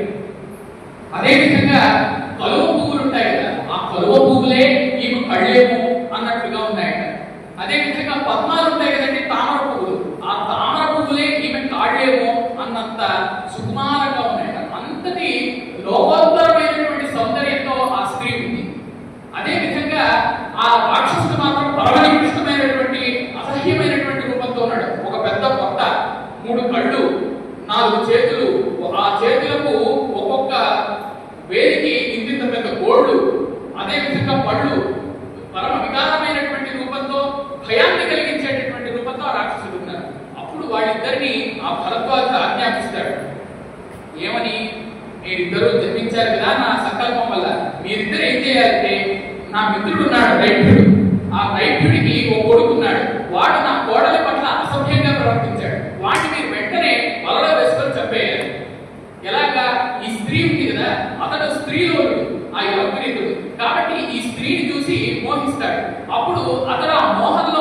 తెలియని స్థితిలో ఉన్నప్పుడు నీవు ఆ రాక్షసుడు వెళ్ళి అతన్ని సంహరించాలి. ఇది భరద్వాజుడు అప్పచెప్పినటువంటి పని. ఇందులో ఒక షరతు కూడా పెట్టాడు. మీరు ఎప్పుడైనా కూడా ఆ యువకుడిని ఆయన బయట ఉన్నప్పుడు మాత్రమే చంపగలరు తప్ప ఆయన ఆశ్రమంలోకి వెళ్తే మాత్రం చంపలేదు. ఎందుకంటే అక్కడ రైభ్యుడు ఉంటాడు. ఆ రైభ్యుడు కూడా నా స్నేహితుడు, చాలా మంచి గురువు దగ్గర మంచి పాండిత్యాన్ని, జ్ఞానాన్ని, శక్తులను నాతో సమానంగా సంపాదించుకున్నటువంటి వాడు. అందువలన అతని ఆశ్రమంలోకి వెళ్ళినప్పుడు మాత్రం మీరు అతన్ని ఏమీ చేయలేరు ఆ యువకుడిని. కాబట్టి బయట ఉన్నప్పుడే చంపగలరు అని అంటే అప్పుడు ఆ స్త్రీ అదే విధంగా రాక్షసుడు ఎప్పుడెప్పుడు యువకుడు బయటికి వస్తాడా, ఎప్పుడెప్పుడు అతన్ని సంహరిద్దామా అని కాచుకుంటున్నారు. అప్పుడు ఒక రోజుకు ఆ గంగా తీరానికి ఆ యువకుడు వస్తాడు. ఇదే సమయమని ఆ స్త్రీ అక్కడికి వెళ్ళి నాట్యం చేస్తూ ఉంటుంది. ఆ నాట్యానికి పరవశుడైపోయి ఆమెలో స్త్రీలోలత్వం చేత ఆమెను కొప్పుగుచ్చులు అవుతాడు ఈ యువకుడు. అప్పుడు ఇతడు మోహంలో పట్టు తెలియకుండా ఉన్న సమయంలో, ఒళ్ళు తెలియకుండా ఉన్న సమయంలో ఆ రాక్షసుడు ఒక్కసారిగా వెంబడించడం మొదలు పెట్టాడు. వెంటనే యువకుడు తేరుకున్నాడు. తేరుకుని వెంటనే పరిగెట్టడం మొదలు పెట్టాడు వేగంగా తన ఆశ్రమం వైపు. ఆశ్రమానికి వెళ్తే అతనికి చావు ఉండదు కదా మరి, కాబట్టి ఆశ్రమం వైపు పరిగెట్టుకుంటూ వెళ్ళడం మొదలు పెట్టాడు. అప్పుడు ఈ రాక్షసుడు కూడా యువకుడి కంటే వేగంగా వెళ్తూ అతన్ని ఒక్కసారిగా ఇంకొక క్షణంలో ఆశ్రమంలో అడుగు పెడతాడు అన్న సందర్భంలో పట్టుకున్నాడు. ఆ విధంగా పట్టుకున్న తర్వాత ఒక్కసారిగా ఒక శూలం పుచ్చుకొని ఆయన్ని ఆ యువకుడిని చంపేశాడు. అప్పుడు ఆ యువకుడిని ఆ భరద్వాజ మహర్షి దగ్గరికి తీసుకువెళ్ళి, మహర్షి గారు మీరు చెప్పినటువంటి పని చేశామంటే చాలా బాగా చేశారు ఆయన అంటాడు. అప్పుడు ఈ రైతుడు ఉంటాడు కదండి యువకుడు తండ్రి, ఎంత యువకుడు చెడ్డవాడే అయినా కొడుకే కదండి, పుత్రుడి మీద ఉండేటటువంటి వాత్సల్యం పోదు కదా. అందువలన ఈ రైతుడు ఆ పుత్రుడిని చూసి చాలా విలపిస్తాడు. నేను నా భరద్వాజుడేమో నా స్నేహితుడు అనుకుంటే ఈ విధంగా చేయిస్తాడా అని చెప్పి ఆ యువకుడికి దహన సంస్కారం చేసి తాను అందులోనే దూకి ఆత్మహత్య చేసుకుంటూ ఏం చెబుతాడంటే, నాకు ఏ విధంగా అయితే పుత్ర శోకం కలిగిందో అదే విధంగా భరద్వాజుడికి కూడా పుత్రుడి చేతనే మరణం కలుగుతుంది అన్నాడు. ఆ విధంగా శపించాడు. శపించి ఆయన కూడా ఆత్మహత్య చేసుకున్నాడు. అందులోనే దూకేశాడు తన కొడుకుతో పాటు. ఇక ఈ విధంగా ఉండగా ఒకానొక సమయంలో భరద్వాజుడు రాత్రిపూట తన కాలకృత్యాలతో దేనితో ఆశ్రమం నుంచి బయటకు వస్తాడు గుడ్డగప్పుకొని తల మీద. అదే సమయంలో తన పెద్ద కొడుకు కూడా ఆశ్రమానికి బయటే ఉంటాడు. ఆ సమయంలో అక్కడ ఉదయదేవున్న పులో సింహము ఏదో అలజడే కనబడుతుంది. అందువలన దీన్ని ఒక రాయితోనో దేనితోనో గడ్డతోనో కొడితే అది వెళ్ళిపోతుంది కదా. అందువలన ఆ విధంగా ఒక రాయి కట్టో విసిరాడు. ఆ కర్ర విసిరేటటువంటి దెబ్బకు అక్కడ ఉండేటటువంటి భరద్వాజుడని తెలియదు కదా ఆయన పెద్ద పుత్రుడికి. అందువలన ఆ భరద్వాజుడికి ఒక్కసారిగా తల మీద దెబ్బ తగిలి ఆయన అక్కడికి చనిపోతాడు. కాబట్టి ఈ విధంగా ఆ శాపం కారణంగా, రైతుడి శాపం కారణంగా ఆ పెద్ద కొడుకు చేతిలోనే తన తండ్రి భరద్వాజుడు చనిపోవాల్సి వచ్చింది. ఇక ఈ విధంగా ఉండగా ఒక్కసారిగా పెద్ద పుత్రుడు విలపిస్తాడు, అయ్యో నాన్నగారిని నేనే చంపేశాను. ఈ లోపల ఆశ్రమం నుంచి చిన్న పుత్రుడు కూడా బయటకు వస్తాడు. వస్తే తమ్ముడా ఈ విధంగా అనుకోకుండా నేను చంపేయవలసి వచ్చింది. ఆ సందర్భంలో ఏం జరుగుతుంటుంది, వీళ్ళిద్దరూ రాజాస్థానంలో పురోహితులు కదా. ఆ సమయంలో రాజుగారికి యజ్ఞం చేయిస్తూ ఉంటారు వీళ్ళు. మరి ఇప్పుడు 3 దోషాలు అంటుకుంటాయి. ఒకటి తండ్రి గారిని చంపానే అనేటటువంటి దోషం, అదే విధంగా ఒక బ్రాహ్మణుడిని చంపానే అనేటటువంటి దోషం, ఇంకొకటి తండ్రి గారు చనిపోయారు కాబట్టి ఇతనికి మహిళ. ఈ 3 ఉండడం వల్ల ఇప్పుడు ఇతను ఆ యజ్ఞాన్ని జరిపించకపోతే రాజుగారి యజ్ఞం ఆగిపోతుంది కదా, ఇతన్ని శిక్షిస్తారు కదా. అందువల్ల ఏం చేస్తారంటే అయినా వాళ్ళందరూ కూడా యజ్ఞాన్ని ప్రారంభించేటప్పుడు కానీ లేదా ఈ విధంగా ఏదైనా వ్రతాన్ని ప్రారంభించేటప్పుడు కానీ చేతికి దీక్షా కంకణం అని ఒక కంకణాన్ని ధరిస్తారు. ఆ దీక్షా కంకణాన్ని ఎందుకు ధరిస్తారు అంటే ఆ వ్రతం జరిగేటప్పుడు, ఆ కార్యక్రమం జరిగేటప్పుడు సమయం కూడా ఎవరు పుట్టినా ఎవరు చనిపోయినా ఆ దీక్షా కంకణాన్ని ధరించినటువంటి వ్యక్తికి మహిళ ఉండదు. అందువల్ల దీక్షా కంకణాలు ధరిస్తారు. అందుకనే పెళ్లిళ్ళలో కూడా వివాహాలను మొదలుపెట్టే ముందు పెళ్లి కూతురికి పెళ్లి కొడుకు వాళ్ళ అమ్మానాన్నలంతా కూడా దీక్షా కంకణాలు ధారణ చేయిస్తారు. ఎందుకంటే ఒక పెళ్లి పెట్టుకున్నామండి, ఎన్నో రకాలుగా ఎంతో మంది చనిపోతూ ఉండవచ్చు ఆ సమయానికి బంధువులు. అలా అని చెప్పి వీళ్ళు పాపం అప్పటి వరకు వచ్చినటువంటి పెళ్లి ఖర్చులు అవన్నీ వృధా అయిపోతాయి కదా. అందువలన ఈ ఈ దీక్షా కంకణ ధారణ వల్ల అటువంటి ఏ దోషాలు కూడా ఉండవు. అంచేత వీళ్ళు దీక్షా కంకణాలు ధరించినప్పటికీ చనిపోయింది తండ్రి కదా మరి. అందువలన ఆ పెద్ద పుత్రుడు ఈ తన తమ్ముడితో అంటాడు, ఏమయ్యా నువ్వు యజ్ఞాన్ని చేర్పించగలవు కానీ పూర్ణాహుతి చేర్పించలేవు, ఆ విద్య నాకు మాత్రమే తెలుసు. కాబట్టి నువ్వేం చేస్తావంటే తమ్ముడా, అరణ్యానికి వెళ్ళు.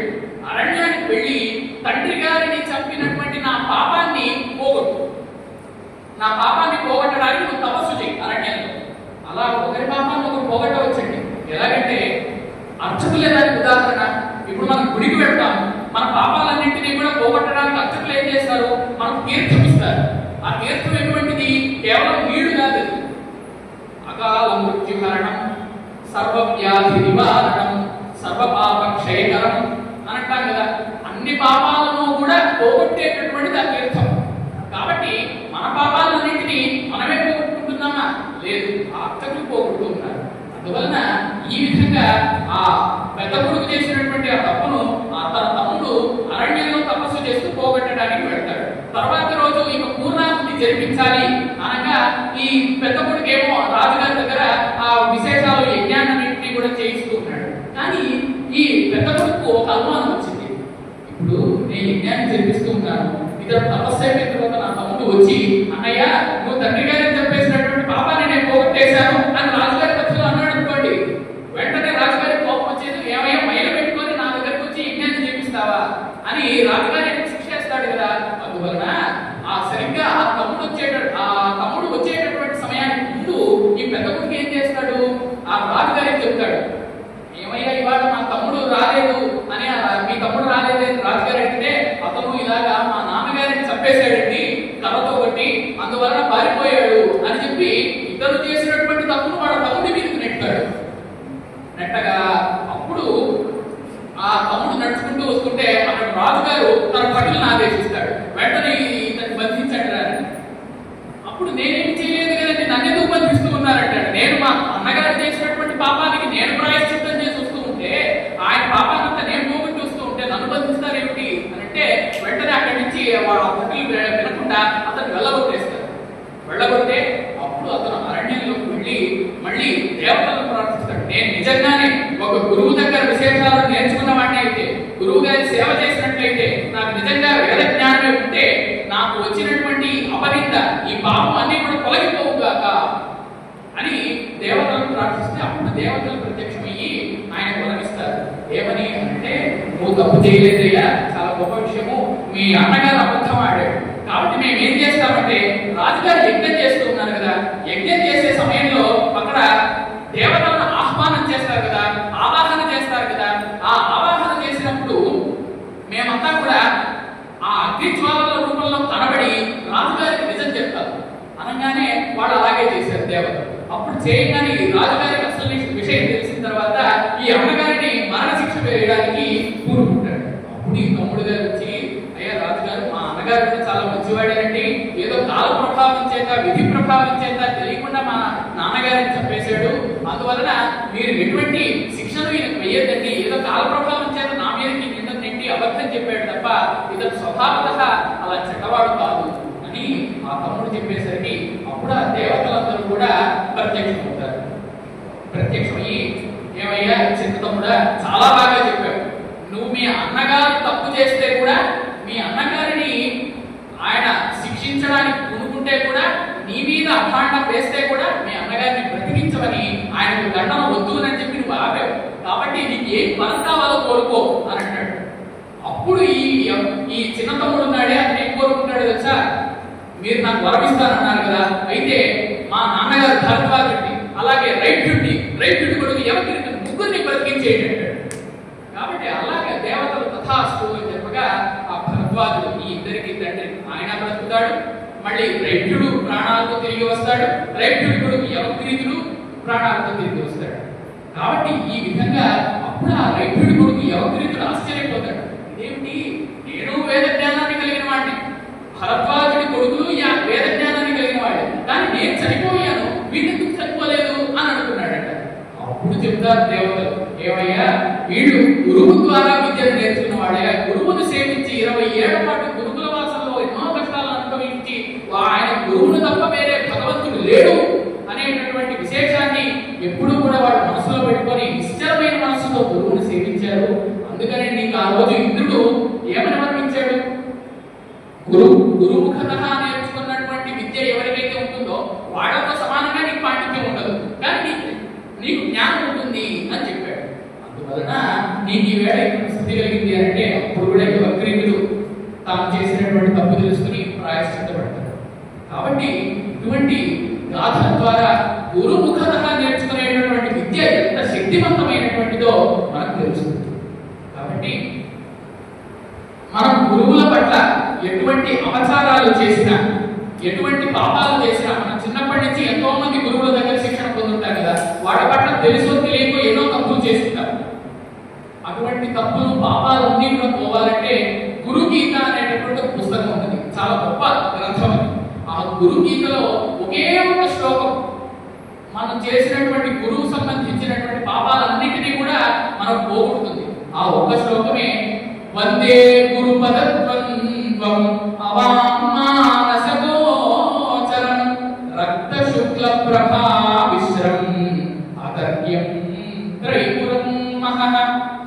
ఈ ఒక్క శ్లోకాన్ని మనం అందరం కూడా రోజుకు ఒకసారి చెప్పుకున్నా మనం గురువుల పట్ల చేసినటువంటి పాపాలన్నీ కూడా తొలగిపోయి మనం పుణ్యం లభిస్తుంది, గురువు గారి అనుగ్రహం లభిస్తుంది. కాబట్టి అందరం కూడా ఒకసారి చెప్తాం, వందే గురు పదద్వంద్వం అవామానస గోచరం రక్త శుక్ల ప్రభా మిశ్రం అతర్క్యం త్రైపురం మహః. కాబట్టి ఈ శ్లోకాన్ని మన నిత్యము కూడా గురు గీత అనేటువంటి గ్రంథంలో ఈ శ్లోకం ఉంటుంది. కాబట్టి దీన్ని పారాయణ చేసుకుంటే మనం గురువు గారి పట్ల చేసినటువంటి పాపాలన్నీ కూడా, దోషాలన్నీ కూడా తొలగిపోతాయి. కాబట్టి చివరికి మనం ఎన్ని మంత్రాలు ఉన్నా కూడా అండి, శతకోటి మహామంత్రాః చిత్త విభ్రమకారకాః. ఏదో షోడశాక్షరి మంత్రం అంటాడు, షడక్షరి మంత్రం అంటాడు, పంచాక్షరి మంత్రం అంటాడు, అష్టాక్షరి మంత్రం అంటాడు. ఇటువంటి అనేకమైనటువంటి మంత్రాలు ఉంటాయి. కానీ అవన్నీ ఏమిటయ్యా అంటే చిత్త విభ్రమకారకాః. మన మనస్సుకు ఏదో ఒక సందిగ్ధావస్థ, అంటే ఏ మంత్రం చేయాలి, ఏ మంత్రం చేయకూడదు అని చిత్తానికి విభ్రమాన్ని, సంశయాన్ని కలిగించేవి, సంభ్రమాన్ని కలిగించేవి తప్ప వేరే దేనికి కూడా అవి సాగిరావు. కానీ ఒకే ఒక మంత్రం ఉంది.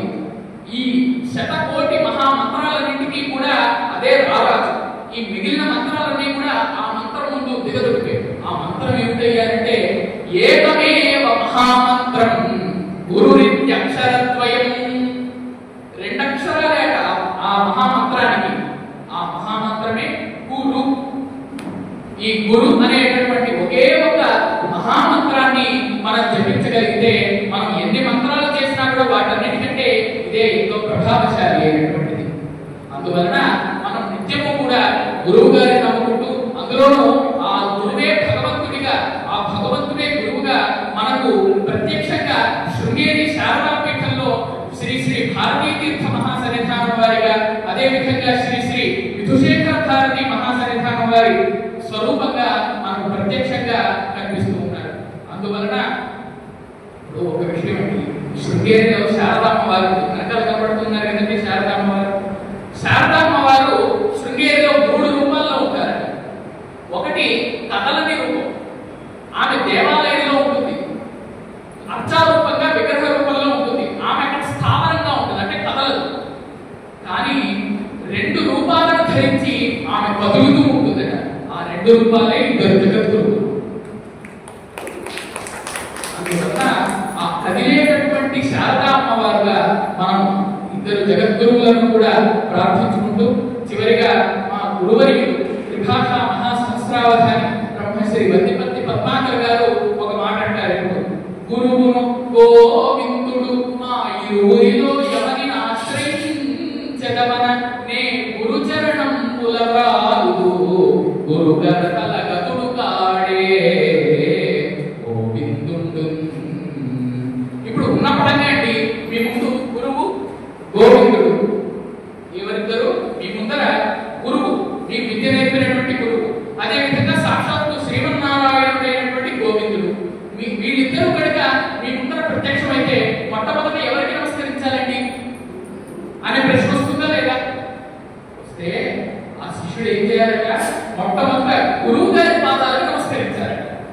గురువు గారి పాదాలకు నమస్కరించే ఆ తర్వాత గోవిందుడికి నమస్కరించాలి. ఎందుకంటే అసలు గోవింద అనే శబ్దాన్ని నేర్పించవరండి గురువు గారు.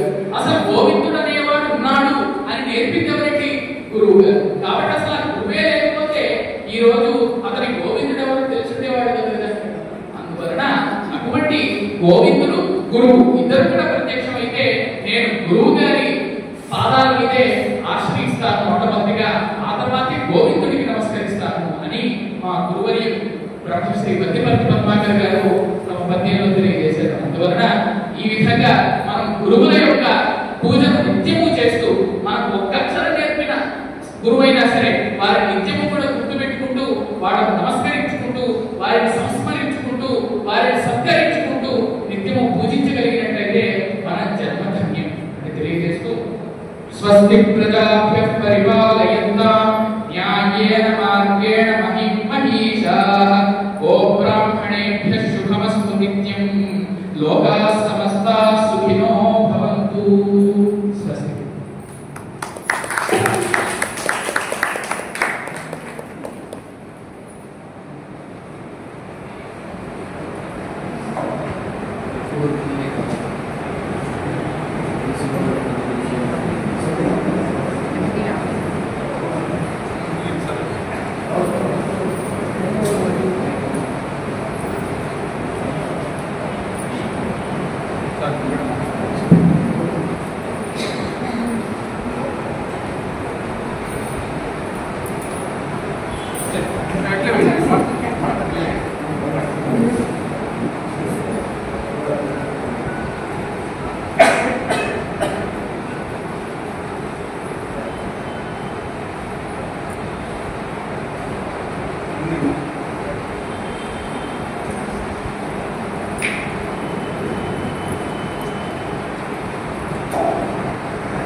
అయితే ఎదురు చూస్తున్నామండి.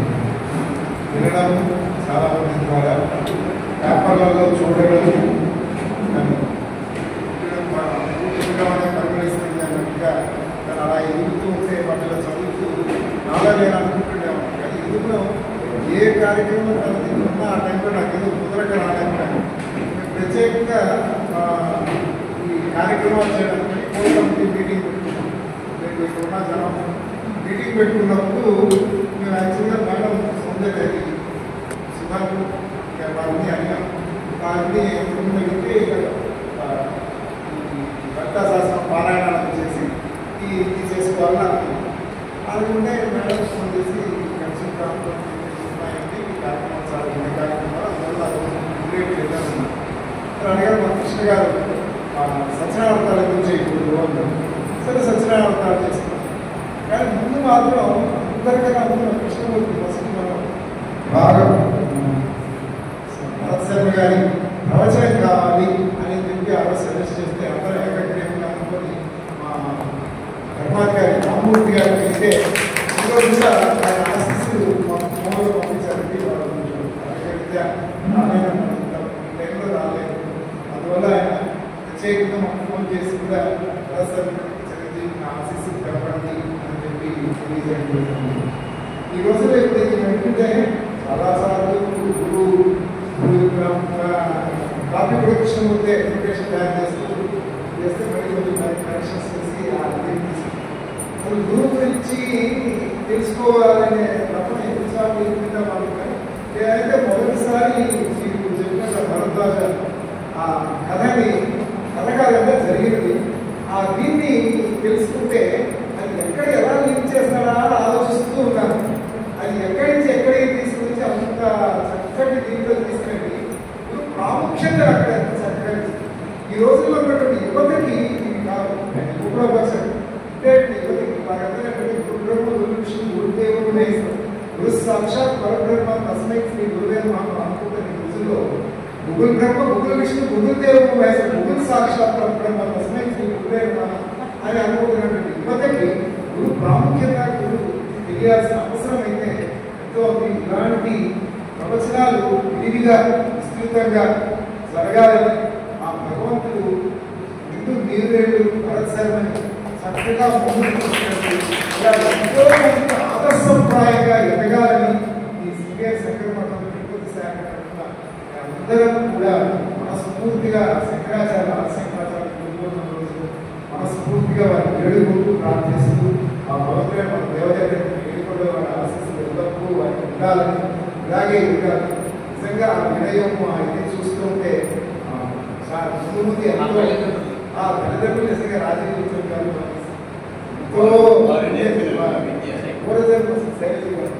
పూర్వజన్మ సుకృతం అనే అంటారు రాజీవ్ గారు. ఇటువంటి పుత్రుడిని కనడానికి అందరికీ రాదు కదా, భాగ్యం అనేది కూడా చాలా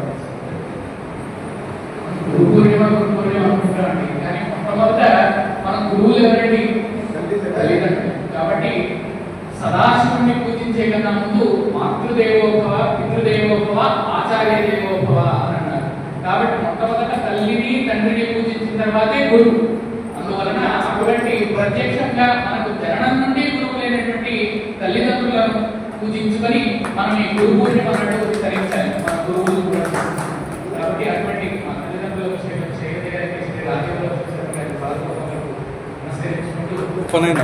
ఉపనయనం ఇక్కడే జరిగింది. అదేవిధంగా మరొక విషయం ఏంటంటే, ఒక 5 ఏళ్ల క్రితం నా బ్రహ్మోపదేశ కార్యక్రమం కూడా ఇదే పేరు మీద జరిగింది. ఇదే శృంగేరి చక్రవర్తిలో ఇదే వేదిక మీద. కాబట్టి ఇదే వేదిక మీద బ్రహ్మోపదేశ సంస్కారం కూడా జరగడం వల్ల జగద్గురువుల సంతోషంగా చాలా ఆనందంగా కూడా ఉంది. మేము అనుకున్న పొద్దున్న శంకరాచార్య అభిషేకాలు చేసి సాయంత్రం ఇలా సత్యనారాయణ చేసుకొని అద్భుతమైనటువంటి శక్తిని చాలా శక్తి. దీనికి చాలా ఆనందంగా మొట్టమొదటిగా రాజీవ్ గారికి ఇచ్చేసినటువంటి పెద్దలు అందరికీ కూడా వచ్చినందుకు వాళ్ళందరికీ కూడా మా వందనాలు తెలియజేశాను. దయచేసి అందరూ కూడా ఒకసారి మా కుటుంబం కింద డైనింగ్ హాల్లో భోజనాలు సిద్ధంగా ఉంది. సిద్ధంగా ఉన్నాయి. భోజనం చేసుకొని పోదాం రండి, అందరం కలిసి భోజనం.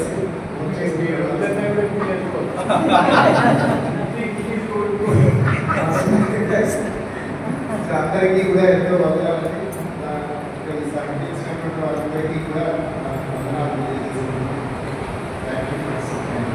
ఇక్కడ గురు పౌర్ణమి శుభాకాంక్షలు అందరికీ తెలియజేసుకుంటూ, ఈరోజు గురు పౌర్ణమి సందర్భంగా స్థానిక రాముల వారి గుడి ఉత్తర మాడ వీధిలోని శృంగేరి మఠంలో ఉదయం నుంచి స్వామివారికి ప్రత్యేక అభిషేక పూజలు మఠం అధికారులు నిర్వాహకులంతా ఈ కార్యక్రమాన్ని దిగ్విజయంగా చేశారు. సాయంత్రం మాకందరికీ సత్యనారాయణ స్వామి ప్రసాదాలు ఇచ్చి మాకెంతో స్వామివారి ఆశీర్వాదాలు మాకు కలిగే విధంగా ఇక్కడ నిర్వాహకులు మాకు అందించారు. ఇప్పుడు గురు పౌర్ణమి విశిష్టత గురించి ఉప్పలదడియం భరత్ శర్మ, చిన్న వయసుడు శతావధాని భరత్ శర్మ గారు ఆయన గురు పౌర్ణమి విశిష్టతను మాకెంతో వివరించారు. అందరికీ ధన్యవాదాలు తెలియజేస్తున్నాను. పౌర్ణమి గురువారం వచ్చింది. అది కాకుండా భగవానుడు జన్మించిన రోజు కాబట్టి ఆషాఢమాస పౌర్ణమిని వ్యాస పౌర్ణమి అంటారు. అందులో గురువారం వచ్చింది. చాలా విశిష్టమైన రోజు ఈరోజు. ఇటువంటి విశిష్టమైన రోజు మా శృంగేరి శంకర మఠంలో ఈరోజు ఉదయం శంకరాచార్యుల వారికి అభిషేకం, అర్చన, పూజ ఘనంగా జరిపించాం. అలాగే ఈరోజు సాయంత్రం సామూహికంగా సత్యనారాయణ స్వామి వ్రతం సుమారు 20 మంది దంపతులు కూర్చొని ఘనంగా కలశం పెట్టి ఆవాహన చేసి అష్టదిక్పాలకులు నవగ్రహాలు అన్నింటికీ పూజలు చేసి సక్రమంగా విధిపూర్వకంగా ఈరోజు సత్యనారాయణ స్వామి పూజ చేసి అందరికీ ఆ స్వామి ఆశీర్వచనం అందించేలాగా మేము ఈరోజు ఈ మఠం తరపున ఈ కార్యక్రమం నిర్వహించాం. ఇంత ఘన కార్యక్రమం చేశాము. ఈరోజు ఇంతమంది మనకు వచ్చి ఇక్కడ కూర్చుంటున్నారు. ఈ గురువు గురించి, ఈ గురు పరంపర గురించి, ఈ గురు పౌర్ణమి గురించి అన్ని విషయాలు మనం తెలుసుకోవాలి అని అంటే మన తిరుపతి వాడు ఆంధ్రుడు బాలుడు 19 సంవత్సరముల వయసు కలిగిన ఒక యువకుడు మనకు చేదోడు వాదోడుగా మనకు ఉన్నాడు. ఆయన పేరు ఉప్పలదడియం భరత్ శర్మ. దగ్గర దగ్గర 86 అవధానాలు చేశాడు, శతావధానం చేశాడు. ఆయన అంత పిన్న వయసులో గొప్ప వ్యక్తి ద్వారా మనము ఈరోజు ఈ మఠంలో ఆయన గురు పరంపర గురించి, గురు విషయాల గురించి మనం తెలుసుకుంటూ ఉండడం మాకందరికీ కూడా చాలా సంతోషదాయకం.